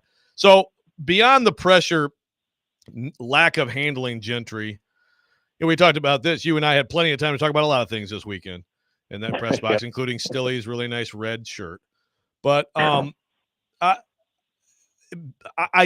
did look at them and say, okay, so is this a little bit of reality of like, they've been on a surge, they rise up and they get the number one seed. Obviously, very good defensively, great pitching depth, but the lineup, and I know it was especially bad, but I think there's just not much that scares you. Like, do you feel like there's still adjustment that needs to be made by Corbin in terms of loading up that lineup a little bit? I think Johnston is going to be a guy who is a middle of lineup power guy, but like, do you still feel like maybe Corbin needs to pivot a bit in terms of roster building? I think that pivot has already started, just in terms of what they've added. The lineup, I'll agree that there aren't those dudes in the middle of that lineup that really, terrify another team. But if you look at the last month and a half of the season, they really had started to be a little more of, I think, what they wanted to be this year, which they did kind of address the power and say, the hitting has been an issue, and especially the power hitting has been an issue with that program now for a number of years. And I feel like this was probably the best team they've had in the last few years in terms of that department. But having said that, the hitting numbers all season really weren't that great. If you looked at where this could all fall apart, that was definitely where it could be. They were at near the bottom of the SEC in batting average, slugging, home runs, all that. It had been better in the last month, but more than anything, Vanderbilt had been clutch. They'd kind of come back and save themselves at the last minute. And again, if you say anything about that last game against Wright State, they did almost do that. Yep. But this is not Vanderbilt. It's not the kind of lineup they've had in the past where you've got these surefire big leaguers in there, and Vanderbilt can just out talent people. That's not the case anymore. They have good teams, and sometimes they play real well. I think this over the course of a season with the sample size that goes into that, still a very good program, very well coached program. They play good baseball and they do a lot of things to win games. But when you come down to one weekend, when you can't hit the ball over the fence, you're relying on base hits to fall. You're relying on, good contact things, for things to fall just right. And if they fall wrong, and you're struggling, you might keep struggling. And there just was never an answer. It just kept getting worse. How crushing is this for the Vanderbilt fan? We were talking earlier, the only thing that would have made yesterday worse for Vanderbilt fans is if Tennessee would have punched their ticket last night and won against Wake Forest, and we'll see what they do tonight. But, you're the number one seed. Gentry, I said earlier in the show, I think back to 2007 where everybody just assumed that team with David Price and company were going to go win the national championship, and it was legitimately stunning when they lost to Michigan the way that they did. This team is not that team. Like, they were not as talented as that team, but how do you put into scope how crushing this was for the Vanderbilt fan base, who has been clamoring to get, they felt like they were back as of last week, and then you still don't get out of the regional again since 2021. Yeah, I think that's really what it is the fact that now you've had a number of years where, as you mentioned the David Price team, this happened a couple of years ago. And I kind of wrote the offensive breakdown and how this went would have been more inexplicable had it not happened to Vanderbilt 2 years ago. That was a top 8 seed hosting a regional. They just won the SEC tournament. It's very similar. And they went 1-2 and got knocked out of their own regional. The fact that they were the number 1 overall seed, I don't think anybody really ever looked at that team as kind of as that team. I don't think there is that team in college baseball this year. The number 2 seed got knocked out too last night in Texas, by the way. But I feel like when you look at that, what happened a couple of years ago, I think you do have to start asking yourself, what is it with Vanderbilt when it comes to this tournament? And it's a modern problem, right? It's something from the last few years. But my theory on this is that you looked at the other teams that Vanderbilt played in these games, Wright State twice, Louisville. They were having a blast in the other dugout. Cheers, you could tell they were having fun. They were having fun playing. And Vanderbilt, when you look at their team, when the struggles came in and they were just playing like they'd rather be anywhere else. And I think this program this season, I do feel like let their hair down a little bit. They've always there's kind of a reputation of Vanderbilt as the no fun team. And I think a lot of that has to do when you're comparing them to Tennessee and all that. So I don't necessarily think that's fair, but I do think Vanderbilt this year, it had a little bit more of an edge to them. They let their hair down a little bit. That went away this weekend. I don't know what it is when you get to this time of year, but I think Vanderbilt's going to have to figure out how to loosen up and play its best baseball when it matters most, because they were way too tight to play well this weekend. You mentioned Texas. Schlossnagle. A&M fans are just, they are having a field day today with him and sending bouquets to a UTSA. So, Gentry, will Tennessee fans, as of this evening, I think the game's at 5, be able to completely unleash their fury and hellfire onto Vanderbilt fans, or are we going to be talking about both of these teams sitting down for supers? I'll tell you what, if you're Tennessee, you certainly feel a lot better to get that game last night, because now you're going into a situation where the pitching is do you start Keegan Coons out there and a guy who's kind of struggled lately, and then how do you handle the pitching from there? I think this could be a game where Tony's making a lot of moves, and I think both sides are going to use a lot of pitchers, and Now you're probably seeing a lot of runs in that stadium, and it could go any which way. So it's going to be interesting to see how Tennessee handles that. But usually in that stadium, they're able to score a few more runs than the other team. I do think Tennessee's probably going to get it done. And then you got to go to Arkansas for a super, and Arkansas very quietly handled their regional quite well this weekend. And that's going to be a really tough series and a lot of fun to see those two square off in the supers. If Tennessee wins tonight, that's a big if. It's going to be interesting to see if Tennessee can handle that tonight as they take on Wake Forest in the regional final. Gentry, great stuff as always, man. Appreciate you taking time to be with us, and we'll talk to you soon. You bet. Take care, guys. Gentry Estes from the Tennessean with us here on the program. The Rex Rant with Joe Rexrode coming up next. Robby and Rexrode, 102.5, 106.3 The Game.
Sometimes he wakes up on the wrong side of the bed.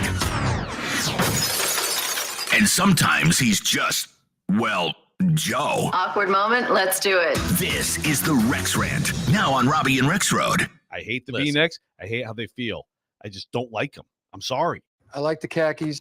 If I wear them every day, then, you don't have to spend time thinking about what to wear. That way you can have plenty of pockets for loose mitts. Just get you some cargo shorts.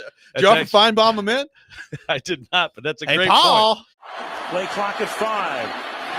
Pass is intercepted at the goal line by Malcolm Butler. Unreal. I don't know that I have especially pointy nipples. No, I won't give in. I won't give in till I'm victorious. A lot to unpack, as usual. It is that time of the day. Time for the Rex Rant with Joe Rexrode. We had to let that song play out a little bit. It's been a while since we really enjoyed it. Yeah. Here we are. You actually don't like that song, right? I don't, but the fact that you hate it as much as you do does make me kind of excited to hear it from time to time. Yeah. God. I mean, is there a Preds fan out there who's seriously like, yes, they're paying glorious domination? Yes, I'm they're so all excited. We hear from them sometimes. I don't believe you. I don't believe any of you who say this. All right, we got a problem in sports Discord. We have a lot of problems in sports Discourse, but one of them, to me, is overuse of the word choked. Okay. Everybody choked. You lose a game, you choked. You're a favorite, you choked. Choke. Now, the point of this is not at all to rip Stilly. We want to be nice to Stilly. He's very sensitive. And congrats, by the way, on your team, who you assured us had no chance because Vandy was going to roll. You said this on the air last week. Congrats on advancing to the Super, and Louisville might host. Yeah, way to go. By the way, if Louisville hosts Miami, if they win today. So, so again, I'm not just ripping him. This is widespread. But I will say the reason that I muted him in the first place was because of this exact word. Going back to 2022 and the Vols against Michigan, the NCAA tournament, and they lost, and it was – now, I will say, if you want to use that word, Michigan made a good adjustment. They went zone. Tennessee, because Kenny Chandler was getting in the lane at will, and Tennessee had wide open shot after wide open shot. They played it how you have to play it. I found zero coaching mistakes in that loss. But, of course, still he's like, well, is Mike Burns a choker or is he not a choker? Choker. And finally I was like, all right, I can't deal with this anymore, so I muted him. It's been blissful since then. Then you have in 2024, still making up the whole situation with the 9-minute run, famously, when it was actually a minute 47 before the timeout. Just shameful making something up to try to find a coaching flub to call it a choke. But again, not alone. A 9-minute run. Thank you. People use it a lot. I think most of the time it's a stretch. It doesn't apply. And just in part because there's always a winning side. And usually, especially if you're focused, in a particular market on a team that lost, you're focused on the losing. Sure. You tend to not want to give credit to the winning. But this weekend, when you bat 132 in a series, when you lead for one of 27 innings in 3 games against teams that aren't as talented as you, one of which you played twice, isn't even close. When you have one hit in a 14-inning span against 2 Wright State pitchers, one with nearly a 7 ERA, one with nearly a 9 ERA, coming in with all their other numbers backing up those ERAs, you can't just talk about good pitching. When you don't play good situational baseball, when you swing at ball forward, you take strike 3 down the middle, when you were the first number 1 seed to not even make it to the regional final, when you are visibly just down in the dumps as a team, collectively walking to the dugout with your head down, and your fans are just kind of sitting there this is uncomfortable to watch. Not only is it not fun, we're not winning, but it's hard to watch my team right now. Yes, you choked. The word isn't just appropriate here, it is necessary. So this is the standard. If we're going to use it, this is a time when we can use it and should use it. And I would argue that the last time in this city that really it was appropriate and worked would probably be as applied to Ryan Tannehill against the Cincinnati 100%. Bengals. The Titans, for sure. Yep. I mean, it's a big word. So don't just throw it around willy-nilly. Use it appropriately. Right now, let her rip. Yeah, like I would say it's well, I don't know, man. Like I would also you could make the argument that the Preds choked game 4 away from Vancouver, the Vancouver series last year too. But it's like it's a great point, and that's a word. But it's also like so you made a couple key mistakes. I don't know. It's close. That one's close. I mean, Tannehill, there's no doubt. I mean, yeah, that to may me, be the city's all-time example. Yeah, exactly. Like in basketball, it's like when you're at the free throw line Yeah. and you're a great free throw shooter and you're down 1 and you miss, like that is like there it is. Sometimes like crazy stuff happens in the middle. So I guess we can get semantics on the Preds. But your point remains. It is an overused word, but it is totally applicable to Vanderbilt this weekend. I mean, I couldn't believe it when I saw that the kid pitching for Wright State yesterday had an 8.9 ERA. I was like, he looks like Sandy Koufax out here. What's going on? Like Vanderbilt can't touch him. What's going on out here? That Randy Johnson? Oh my gosh. Who is this kid up there? I mean, they could not touch him. And again, 2 of their guys did That's that the to thing. them in a matter of, back-to-back days. 2 of their guys did that. Well, to and them. that has to speak. I think 2 out that of 3 speaks days. a lot to your approach, right? But I also like as the weekend went on, especially after you lost to Louisville and you're heading into that game yesterday, if you're Vanderbilt, how much of the mental side of it gets to you, right? Like, oh my goodness, we're down. And here we are again. We're in a regional final, or we're trying to get out of our region with the number 1 seed, and I got to do it right now. And like, how much does that play into what we saw? I mean, like even like we've had people bring up RJ Austin today, like even the last at bat, right? Like he just immediately just kind of throws his hands at one and pops one up to end the game. Pitch out of the strike zone. Pitch out of the strike zone, and you just pop it up. It's like I felt terrible for him, and I did. I felt terrible for him because he's a key guy. Someone on the text line earlier was like, you had to replace him or do something. How do you leave him in the game? Well, I mean, he's a key player in the field for you, key player in the lineup for you, and a leader, team leader. And that was, you feel bad individually for a guy like that, but collectively it was. And look, I think baseball is a sport that's probably, just because of the pace of the game and the nature of the game. Here's a situation, me against you. Here's a situation. Whereas a lot of time to some think. sports, like with hockey, it's like stuff flying around, football. But baseball is a sport that I guess is already made for that word more than others anyway. I would agree. There's more time to sit in your own thoughts if you're playing a baseball game. Yeah, and for Vanderbilt moving forward, it's just whatever they do next year. I mean, they'll be in the NCAA tournament. I have no doubt that they will get a 20th straight bid under Corbin, and I wouldn't be surprised at all the way things are looking. They look like they're going to be pretty good next year. But it's all we're going to be talking about by that week comes around. At some point, you get, I don't know, angry, I guess. Yeah. I don't know. At some point, you break through.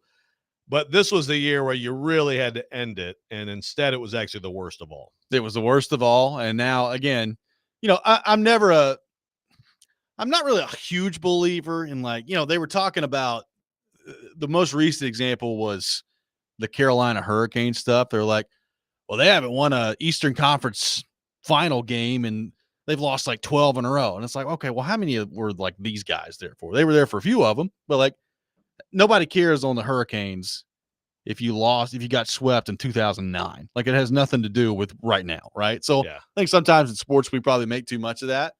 But like with this program, there's going to be a lot of pressure when they get back there next year, because I'm with you, they will. They're going to get to the regional. It's all we're going to be talking about that week is, well, it's been 4 years. They haven't got out. They haven't been out since 2021. It's going to be the same thing over again. And I do think you're aware of that conversation. It creeps in. Yeah. And in baseball, you got more time to think about it than, to your point, in hockey or football when you're just reading and reacting out there. Yeah. And with Vanderbilt, a lot of these guys have been there through it. Yep. So they've experienced a lot of it, but even like the new guys next year are going to be well aware of the history. They're going to be talking about it. They're going to be asked about it, etc. So you got to handle it at some point. Corey Curtis from News 2 will be with us coming up next. 615-737-1025 is our phone number. Robby and Rexrode, 1025-1063, the game.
Final hour, Robby and Rexrode, 102.5, 106.3 The Game, brought to you by First Horizon, Big Bank Muscle, Small Bank Hustle. Visit firsthorizon.com/get-it-all. Robbie Stanley, Joe Rexrode, Ian Safar here with you on this Monday morning. We head to our 102.5 The Game phone line, driven by WilsonCountyHyundai.com.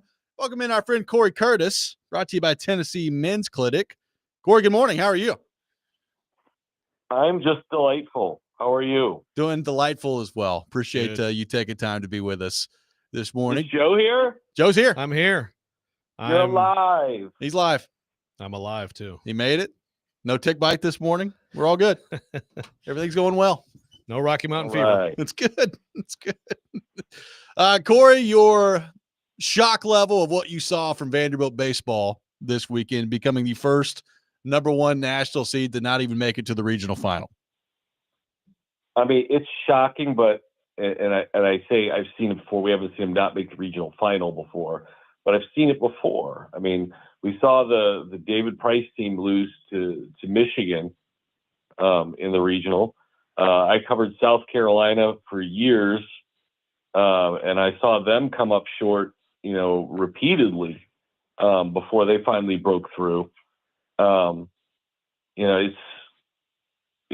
It happens, and it's hard to explain, other than saying the moment got too big, because there's no reason to lose to Wright State.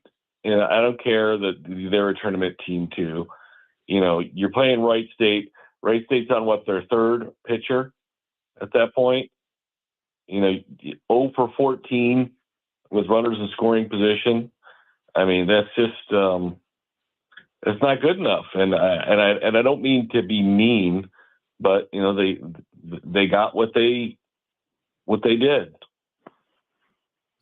So, do you feel, Corey, despite this result, and the postseason is what teams are judged on, do you feel like there was any movement in the right direction for Vanderbilt in terms of trying to, basically trying to get back, but also, obviously Tim Corbin sort of pivoting a little bit and things like that? Like, how do you feel about things moving forward? Well, I mean, shoot, they won a lot of games. I mean, they played a brutal schedule this year, even outside the SEC. And so, they were certainly better than they were a year ago. But, you do have to win in the postseason. And, it's tough because you look at the Tennessee team last year, and, that team was ridiculous. I mean, everybody in the lineup had 20 home runs. And so, you don't want to compare them to that. But, maybe we compare them to Vanderbilt teams of the past when, you knew they had multiple first round caliber pick players. And, you see, guys like Holcomb. I mean, wasn't Holcomb a freshman this year? I believe so. Yeah. I mean, this year, I think it might be Holcomb this year was a sophomore, right? I think. Sophomore. Yes. Okay. Yeah. All right. Johnston, was a freshman. Yes. And he's going to be a Yeah. So they've got some young guys who, and now with the transfer portal, they got to hang on to them. They've got some young guys who look like they're going to really, be something at the plate for them. Because, outside of not scoring this weekend, I mean, they did score runs this year, but they weren't a mashing team. I don't think we would call them that. No. And they need a little more. They need a little more, but I think they're certainly better than they were a year ago. I think a year ago was, just a down year. We can all say that, even though they went to the tournament, that was not a team up to the standard. And the result of the tournament isn't up to the standard for Vanderbilt, but this was a good team that had a bad weekend. Corey, what have been your impressions, your thoughts based on some of the comments that his teammates have made, how Cam Ward has kind of ingratiated himself in with the Titans to this point, and what do you make of his teammates basically saying that this kid is pretty darn quick in terms of learning offense, getting command in the huddle, and how much stock do you put into that this time of year? We're talking about late May, early June. Well, I mean, you've got to, obviously watch the expectation level this time of the year, but all the stuff you're saying isn't surprising. I mean, this is what he did at Incarnate Word. This is what he did at Washington State and what he did at Miami. He came in and immediately, won people over. And, you win people over with talent and hard work. If you're talented and a jerk, you don't win people over. If you're, an awesome guy but not talented, it still doesn't work. So, he leads the way. When you talk to him, when you interview him, he's all very serious and all very straightforward. And, you hear about him showing up at 5 a.m. I mean, he wants to work. He wants to be good. And I continue to say that I think one of the big differences for him is that he's been a quarterback his entire life. And he's wanted to be a quarterback in his entire life, because there's a different position with different expectations and different demands. And so he's embraced all of those for almost 20 years.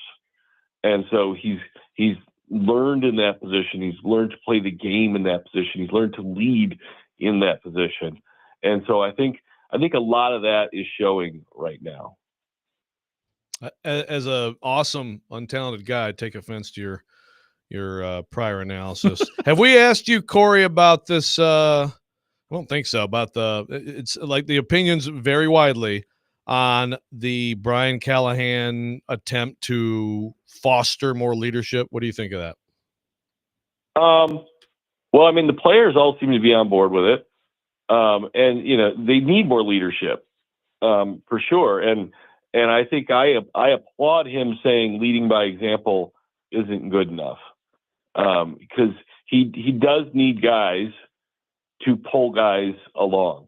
When the Titans had Ben Jones and they had Kevin Byard and Derrick Henry, and players like that, it made a difference. And we're seeing now that it made a difference. They missed those guys.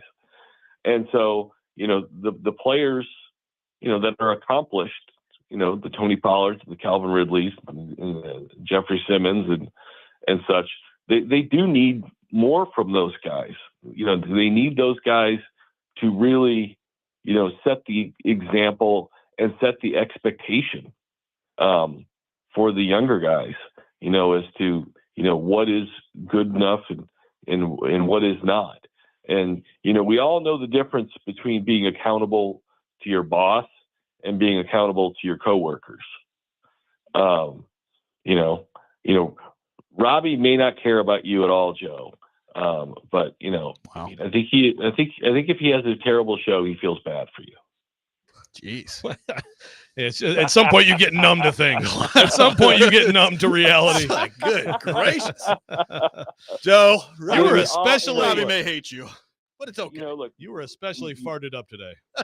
You bring a Packer guy into the studio, and he's got a lot to overcome. He really does. Oh, it's true. That's a good point too. I spend my whole time saying if I could only be more like those Bears fans, like all those Bears fans who always have measured expectations and then are always so pleased in the fall. It always goes well. You saw George Wendt passed away, so we've got half of the Bears crew in heaven together. Yeah. So That's right. Chris they're George. Yep. They're cheering from above now. Hey, we talked about this with Charles Robinson last week, Corey, and he gave a very quick no to this. Like, is there any sort of buzz out there right now to Will Levis being traded? And he didn't even have to think about it. He's like, no, I haven't heard much of that. Is there any spot in particular that makes sense to you for him to end up at? Or do you think that the way that people view him around the league right now is this could be very difficult for the Titans to move on from him? Well, I mean, I think it would have to be a spot where somebody thought, like the Packers traded for Malik Willis because they thought there was something there that they could work with, and they didn't bring him in as a starter. They brought him in as a backup, and he ended up having to play a lot sooner than I thought they probably expected. And so it would have to be somebody that thought that, they could really work with Will as a backup, with potential to be something maybe down the line. I mean, you know, there are teams that I think that could use him. You know, you look at a team like who does Miami have as a backup right now for Tua? We just talked about this. Zach earlier. Wilson. Yeah, there you go. Big Zach. Oh, Zach Wilson. Zach yeah, attack. so they could use Will because Zach's terrible. No, but like you know, like the Raiders with Geno Smith. I mean, Geno Smith's 100 years old at this point. You know, if you wanted to bring Will in to back him up and to learn, I probably be better than Aiden O'Connell. Probably. If the Rams wanted to bring him in behind Matthew Stafford to They got learn. Jimmy G though. Yeah, well, he's old and fragile. I'm very brushed up on backup quarterbacks. We went through the SI ranking of them today. Well, I mean, Jimmy's not a developmental backup quarterback. He's not. He's a if you know, break in case of emergency quarterback, because he will soon break thereafter. Wow, nice. Corey's on a roll this morning. Okay. But you know, so I think there are teams with, you know, older starting quarterbacks who could look at him as someone that, you know, let's burn a late pick on and see what we can develop. Because, you know, as I talked about Cam, you know, playing quarterback his whole life, Will has not been a quarterback that long. You know, he started playing, I think, very late in high school. I think he was a positional player until then. And so I think you see some of that in his game because he plays quarterback like a football player a lot of times. And so, you know, I think he is a guy who can get better over time.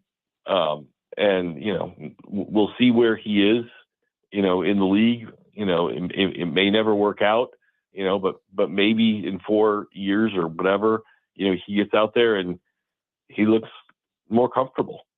And, you know, there might be a team. I mean, guys, look, how did Malik Willis look for 2 years? Not very good.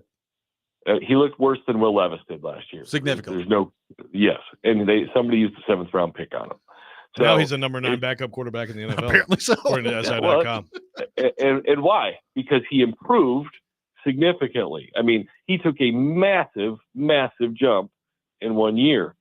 And so you just need one team to have a belief, you know, that Will Levis can do it. And there's plenty in Will Levis, you know, to believe in. You know, decision making is his number one thing in reading defense. And, you know, that's something that you would think with study can improve. Corey, wonderful stuff as always, my friend. Appreciate you taking time to be with us today, and we will talk to you next Monday. I'm glad I got in George Wendt because I don't think I got that in last week. No. You know, God bless him. R.I.P. Legend. Yep. Nami. Absolutely. Corey, thank you, sir. All right, you guys have a good one. Corey Curtis from News 2, brought to you by Tennessee Men's Clinic. Joins us every Monday morning at 8 o'clock. A couple things to react to there from Corey. And we have a friend of our program on the text line that is upset with us. We'll get into that coming up next. Robby and Rexrode, 102.5, 106.3 The Game.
talked a lot in the past about how you like the personality of this team. Mm-hmm. When they came together.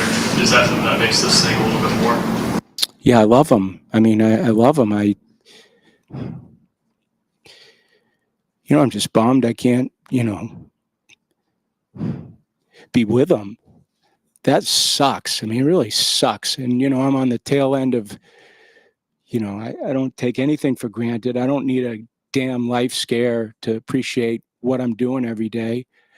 But, when you get to the ballpark, you get to the yard every morning, I put on the pants, and it's just like, okay, now next week, you put on the pants, no one's there, locker room's cleaned out. I mean, it's a heavy, heavy hit. We spend a lot of time at this. Everyone, when it's done, it's really tough, really tough. Max is out. So, it's what it is. That was an emotional Tim Corbin yesterday in the aftermath of their loss to Wright State. Taking your thoughts on Vanderbilt losing out in the regional, 615-737-1025, our phone number. Joe, we have a friend of the show on the text line that is upset with us today. Okay. Our friend JC in Bring Goatsville, who has been listening for a long time. We appreciate and love JC in Goatsville. The text thread kind of started this way. It says, good Lord, guys, this was a flawed offensive Vanderbilt team. They were given the number 1 overall seed based off the SEC tournament. One guy hitting 300 and nobody else really all that close, or hitting above 300. Want something to talk about? Corbin championship number 3 lost to COVID with Rocker and Leiter as the top 2 starters, which we have discussed that before. Yeah, they certainly would have been the favorite that we year. Talked about that quite a bit in the year 2021. We did. There's no doubt. So, it's would they have won the championship this year? They certainly would have. That year, they would have been the favorite. So we'll never know. Yeah, 2020 actually. In 21, they got there. 2020, they would have been definitely the favorite to win it. Exactly. So could have been a back-to-back. There is that, but I don't really know what you want us to talk about today. Well, when are we supposed to talk about this? The numbers are what they are. They're the number 1 seed, and I guess JC's point is the volume of our discussion around Vanderbilt losing today has been, probably the most we've talked about Vanderbilt baseball all year. And it's well, I hate to tell you guys this. This is when people care about college baseball. There are the diehards that are in and watch every game and go to every series, and that's great. The bottom line is the majority of our audience does not care about college baseball on a day-to-day basis throughout the year. They care now when the postseason begins and plays. So that's why we are talking about it today. Yep, and then he also had the point of, if Tennessee loses, are you going to talk about? We're going to talk about Tennessee baseball tomorrow for sure. But can we also recognize that there is a difference? But let's say Tennessee loses tonight. Can we not recognize that there is a difference between Tennessee losing in the regional final, coming off a national championship last year to Wake Forest, and Vanderbilt being the number 1 overall seed, becoming the first team in history to not make the regional final, and they've not been out of the region since 2021. Those are 2 very different things. So again, yes, this is big news. I'm not trying to wave a Tennessee flag here or anything, but I'm just saying those are 2 different things. Yeah, no, this is significant news. It's honestly, it was one of the biggest sports world news items yesterday. Is that this is the first time this has happened, and it's a local team. So yeah, we're going to talk about it. Also, by the way, Vingan and I are going back and forth on this. He's claiming, I bet you this is a segment on DVD. He's claiming that this was the baseball equivalent of UMBC beating Virginia 16-1 in the 2018, which is the first 16 to beat a 1. I was like, I think it's a little strong. It's maybe a little strong. His point is Vanderbilt's loss is unprecedented, and that is true. But let me just raise my hand. Maybe others are different. I didn't even know the regional final stat until yesterday. Right. And we all, the 16 beating a 1, when that actually happened, it was holy cow. I think it's also the nature of the sports. It's just different. Yeah, it's different. I think in football for sure. And this is what Wright State's coach was saying yesterday. Is football, a way more talented team against a mid-major, they kill them. Yeah. And in baseball, there's a human element, there's a pressure element, and it can totally change the math.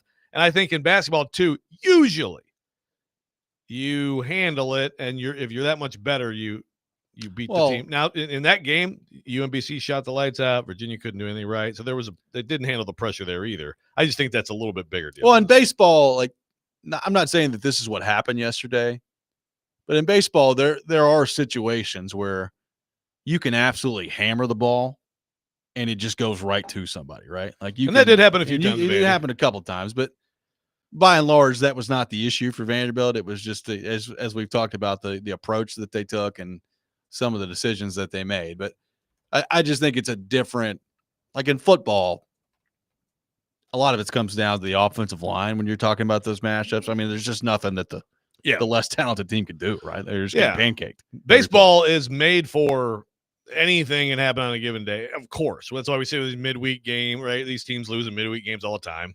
I mean, Tennessee and Vanderbilt lost midweek games they shouldn't have lost this year. Tennessee lost to ETSU this year. That's why the baseball tournament's double elimination anyway, because it's like, the one game thing is the thing about Vanderbilt is it was 3 straight games of just, I don't know what the heck was going on for a lot of the time at the plate. Dennis on the text line says, you said it earlier, this team didn't have Pedro Alvarez, Swanson, Blade, Spencer Jones, et cetera. There's no doubt. Martin, et cetera, et cetera. Yeah. I don't think anybody's trying to make the argument that this was the most talented Vanderbilt team that we'd seen. The numbers are what they are. The disappointment level in terms of not getting out of the regional, being the number 1 overall seed. Look, whether they deserve to be the number 1 overall seed or not, they were, and they couldn't even get to the regional final. So that's why we're talking about this in such great detail today. Yeah, but like a counter to Vingan's point, and I'd be interested. I would think Willie would agree with this. I'll be interested in his perspective. But we talked about it earlier in the show. This, technically speaking, and 20 years down the road, people look back and say, okay, we're some of the biggest upsets. They'll say, well, here's the number 1 seed that didn't get to the regional final, first time ever. I would still absolutely argue that the 2007 Vanderbilt team, they were the number 1 seed. That was the team. This wasn't the team. This was someone had to be the number 1. Some years you don't have the team. That was the team, and they got to the regional final. But losing to Michigan at home was shocking. Yes. David Price, best player in the sport, Pedro Alvarez, et cetera, et cetera. Like, they were loaded. This team is not that team. I mean, that team was, 54-13? Yeah, totally dominant. Yeah. I mean, they were unbelievable. Again, I remember where I was when I found out that they lost that game. Oh, yeah. That's how stunning it was that they lost that. So this is not that in terms of like just shock value. I think it's the shock value is not even really that they lost. It's how they lost over the weekend. It's like, man, they just could not for the life of them hit the ball, which I did not expect to happen against those opponents in this regional. No, maybe at some point that catches up to you in the Super Regional or the College World Series in Omaha, but against Wright State and Louisville, I figured you'd be able to hit the ball a little better than they did. Yeah, someone earlier said that they were like, I told everybody Wright State was way underrated, all this stuff. I was like, you needed to text that last week, man. Yeah, you can't do it now. But like I get that, these pitchers, maybe they had some injuries, whatever it is, but those numbers were not like in 10 innings. Those are still numbers. Those guys both had innings this year, and it said that in the Horizon League, they were struggling to get people out. Right. 615-737-1025, our phone number, 615-737-1025. A lot of your thoughts to get to on the text line. We will do that coming up next. Robby and Rexrode, 1025-1063, The Game.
Welcome back in, Robby and Rexrode, 102.5, 106.3 The Game, brought to you by First Horizon, Big Bank Muscle, Small Bank Hustle.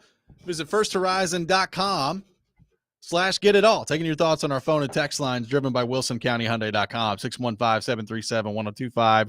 Our phone number, 615-737-1025. Jeff on the text line says, if Vandy fans want their roses as a nationally elite program, then they've got to take the scrutiny when the team gets upset. Says, P.S. I'm a Vol fan and would not be surprised at all if they lose today. That's from Jeff on the text line.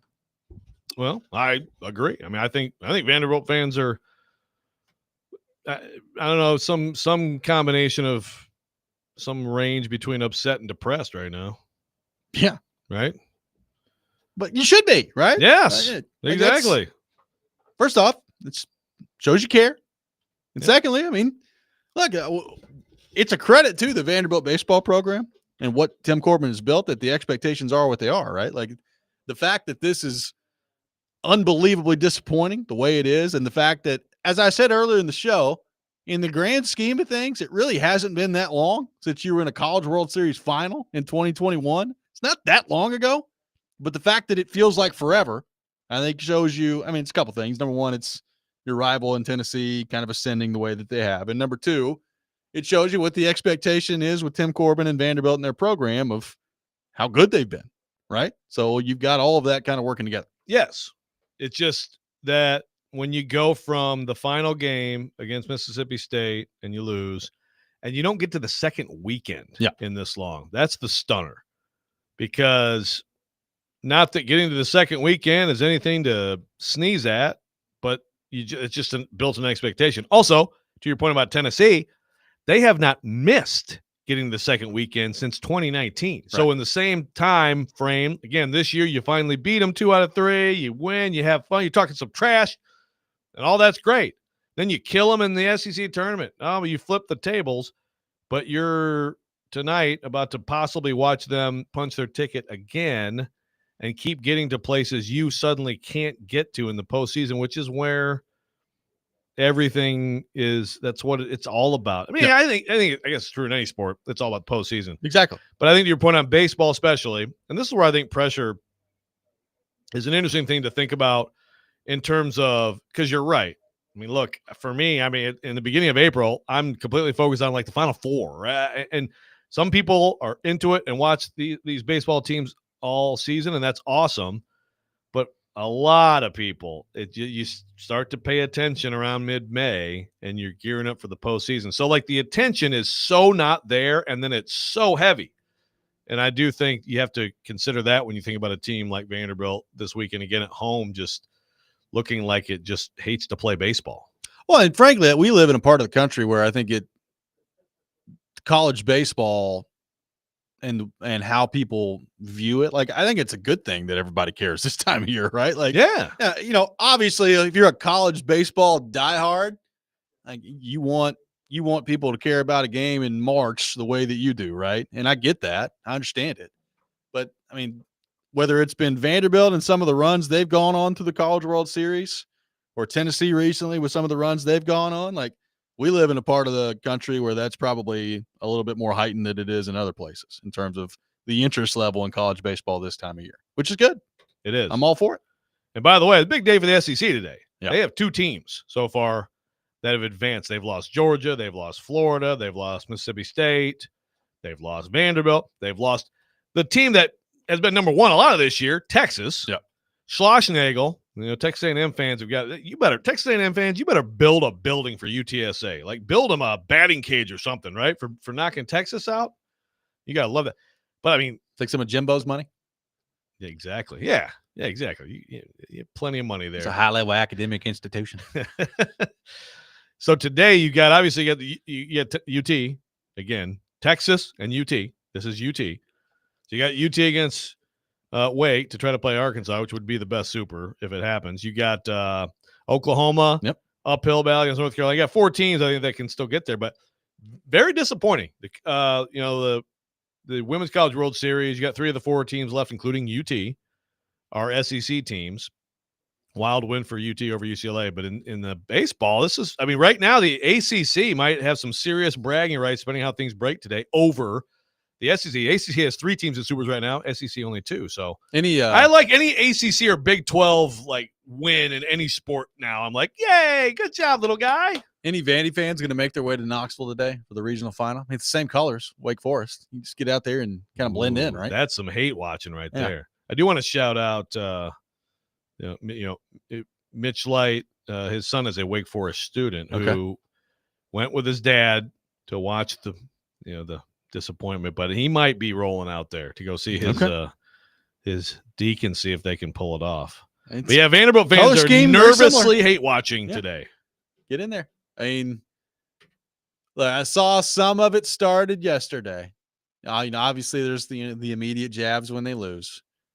I got a feeling Vol Twitter could be insufferable, as they have been known to be at times, if they win this game tonight. This guy, it could be a special time on the Twitterverse. This guy, Austin Brown, was one of the, when I did like the Vol Twitter thing, I talked to him. He's one of the people I talked to. He had a tweet yesterday. It was like, Vanderbilt's down 4-0. I can barely breathe. It's like just good Lord. Oh my God, it's happening. Some of these people on Vol Twitter, I get a little worried about. It's like, man, you take way too much pride in this. But the thing about it is, like, they just got smacked by Vanderbilt, and there was, of course. I mean, for whatever Vandy Twitter could summon in terms of trash talk, I'm sure they did fine, right? Yeah. So it's like right after that, you get this. Oh my goodness, what a gift for the Vols. As long as you win tonight. If you lose tonight, then it's like, I thought this was supposed to be this awesome rivalry between national contenders. And again, but you know what? The other part of this is, as I keep saying, like, I am rooting for the year that we get a Tennessee Vanderbilt College World Series final, and it's clearly not going to happen now. So gotta wait another year. And Tennessee might lose tonight. I think Gentry S is exactly right. It's going to be one of those bullpen games for both teams, and it might be like a 10-9 game. Yeah, but even if that happens, that will not change the fact that we had a great chance at it this year. We had a great chance at Tennessee, Vanderbilt, the final series, because there's nobody dominant. Now, Texas is supposed to be a dominant team. Bye, UTSA beat you. This is just a year of strange parity. It's wide open. I do think if Tennessee and Arkansas play, you could make the case that the 2 most talented teams are in a super, and that only one of them's get to Omaha. But it absolutely was there for them to meet in that final series. And at some point in our lifetimes, we need it to happen. I mean, I feel like with as good as both of these programs now are, it's got to happen at some point, right? Well, I mean, got to. Well, that's the thing too. Is like, in a given year, they might just end up on the same side. In Omaha, that's like the bracket was even there for it. I know. Year. So kind of sucks. Actually, now that I think about it, really sucks. Yeah, it really does. Alex says we need to step into the Mississippi State Ole Miss rivalry. I think both teams' fan bases secretly love it when the other loses more than when their team wins. I think that's true of a lot of in-state rivalries. I really do. It's like, I mean, it's like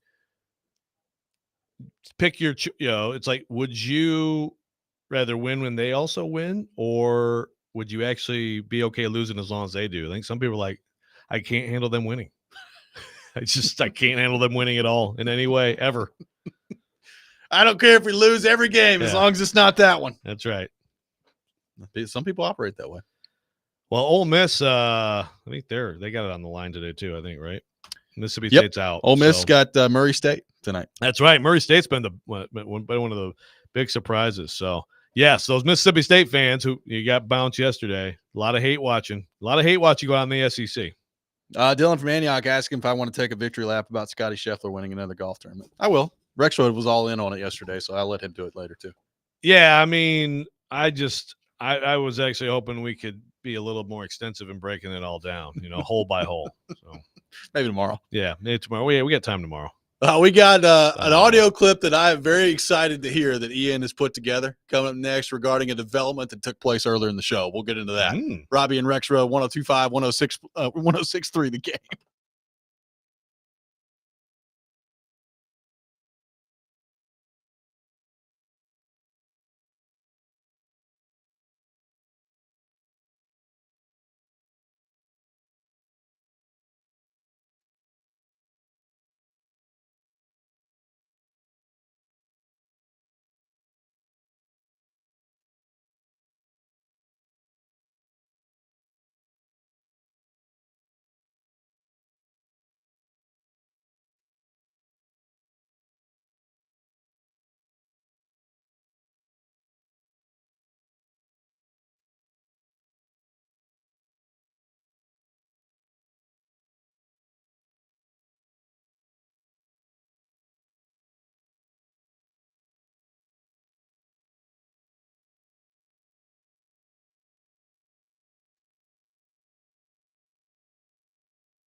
I'm excited to go down to Duval and see what what Trevor and the new addition Travis Hunter.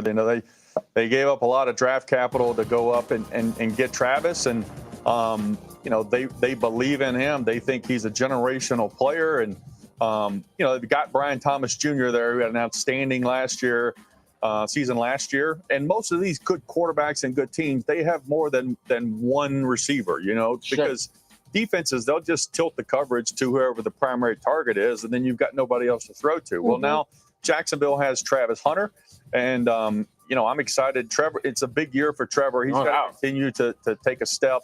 And this guy, I thought he was a supreme talent in the draft last year, two-way player. We'll see how much he's going to play on defense. Where do you come out with that? Like the standard, is he a wide receiver? Is he a corner? How would the team handle that? What would you do? Yeah, I think that it seems like they're going to play him at wide receiver mostly.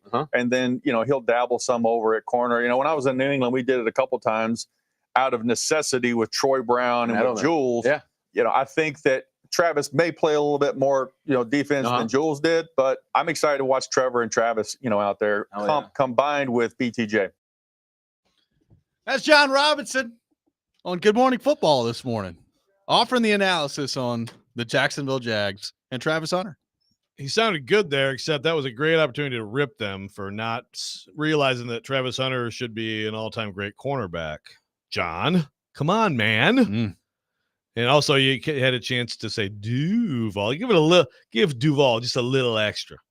And also, I can't wait for him to go down there if he's going to stay in media and meet the Jags GM. Oh, Mr. Robinson, did I tell you we were hunting up Hunter? Travis Hunter is who we've been hunting up. Oh, yeah. God. That may be my favorite voice that you do. Hey, Travis. Again, you have to be a Simpsons fan. I think I actually do it pretty well. I hope Binion's listening because he knows. He knows that that's like the teenage is stock teenager on Simpsons voice. So is this what J-Rob's doing now? Is he about to launch his media career? I don't know. I mean, it's interesting. I could see him. Shoot, we got J-Rob and Rand. Possibly. They could be like dueling media former GMs, or maybe even team up somewhere. I mean, when did his contract with the Titans go? How long is Amy paying him? So, okay, let's see. I think 27? I want to say it was a 5-year in. Well, now wait a minute. Yeah, because it was the 21 season. Yeah. So yeah, I think it expires at the beginning of 27. Thanks, Amy. Good for him. All right. Well, yeah, he's got all the time in the world then. He can do some media. They don't even have to pay him that much. Dinner's on you, Mr. Robinson. Hey, we'll see how that goes. But hey, apparently, he's excited to watch Travis Hunter, Brian Thomas Jr. in that Jacksonville offense this year. I like how I'm sure it'll go well down there. BTJ. Yeah. Yeah. It's very interesting. I think like I was saying earlier in the show, he joked one time about like his inevitable media career after he gets fired, which at that point he was in no danger at all. Probably wasn't that far from him getting fired. Actually, it was probably like before the 21 season or something. But at that point, it's like you're totally on firm ground. But I think he was only partially joking, like that at some point he's probably going to be in media. That's what happens, right? I mean, our guy Mike Tannenbaum, who apparently I missed. You guys had a nice interview with him. I think we missed it too. Yeah, sounds like it. But there aren't too many second chances for GMs. Some of them do end up in a massive kitchen of cooks, like with the Titans here. But a lot of them go to the media way. I could see him being good. Well, they don't seem to get rehired as GMs for some reason. They really don't. No. So we got to do something, I guess, unless you take a demotion. And I guess he took an interview this year. Was it the Jets that he interviewed with? Yes. Yeah. Yes. Did not make it to the final round of interviews. Yeah. So that's one of those things. Like at this point, you've taken enough of that sweet, sweet Addams Family money that if you can get an actual job, then okay, fine. And Amy's like, please. And writing letters of recommendations like she did with Rabel. Dear Mr. Kraft, please hire Mike Vrabel. Oh, God. And if you want to, you can hire John Robinson as well. Thank you. Love, Amy. This was maybe Probably not. Maybe the last segment of the show should just be us doing fun voices. Maybe we should make that a new thing. The Titans I smoke weed constantly. The Titans have made a move. Okay. Running back Ty Davis Price, who has previously played for the 49ers and the Eagles, is signing a 2-year deal with the Titans, per his agent. This coming from Ian Rappaport of the NFL Network. You'll love to know that Ty Davis Price had 3 carries for 7 yards last year in one game played. He's played in 8 career games, has 43 carries, 127 yards, a 3 yards per carry average. So there you go. So maybe I'm dumb. Maybe I'm naive. Any position is whatever. It's fine, depth at all positions. But a 2-year deal? I mean, I'm sure. I would love to know what that actual deal looks like. Yeah, and I'm sure you can get, but is that actually necessary with someone like that to do anything but a 1-year deal? You know what I mean? Why is it? I mean, I'm sure that they would not be on the hook for any money in the second year, but it's still kind of weird, isn't it? Yes, it is weird. It is weird. Someone explain it to me. I don't know. Like I'm a child. But he's 24 years old.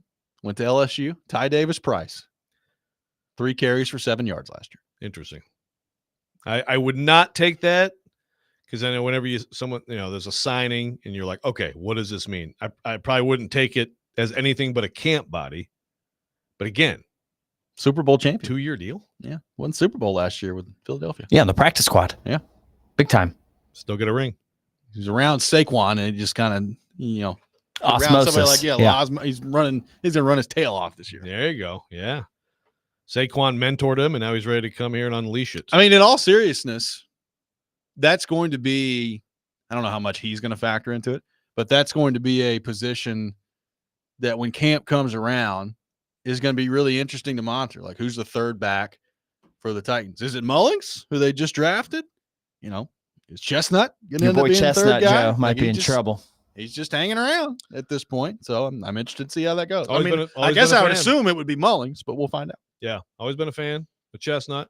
I've said this before. I'm a fan of the Mullings pick. I am. I really late switch from linebacker, and if you watched him at all last year, I think he's got some juice as a power back. One texter says the TDP era for the Titans has begun. Go Ty Davis Price, baby. Let's get after it. There we go.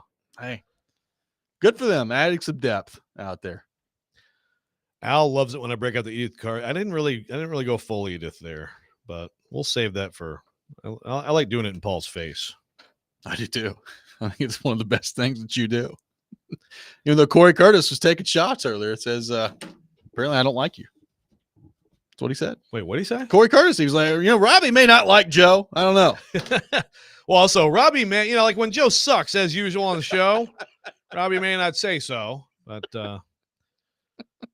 it's like, man, I've never said any of these things about Joe before. I happen to like Joe very much. Corey's a little bit too cocky, and I can tell it has everything to do with his Bears fandom. Yeah.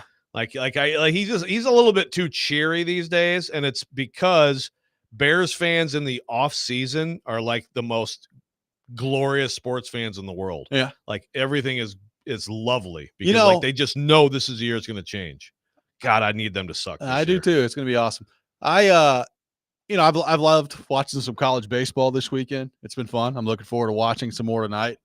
It is kind of, I'm not really a huge fan of the Stanley Cup final not starting until Wednesday and the NBA final not starting until Thursday. Yeah. I guess I understand why they're doing it, and the teams are getting a break before you go, but I would love for there to be one of those games like tomorrow. Let's go. Yeah, it is too long. Is it just me, or didn't we used to have a little bit more of a staggered system where they weren't just completely competing against each other? I mean, are we going to have any same nights? No, they do. They purposely avoid that. Okay, so they've got that figured out. That's good then. Yeah. I feel like it used to be a little more staggered. I don't know. As long as I can remember, I think it's been this way, but I would love for it to be more staggered.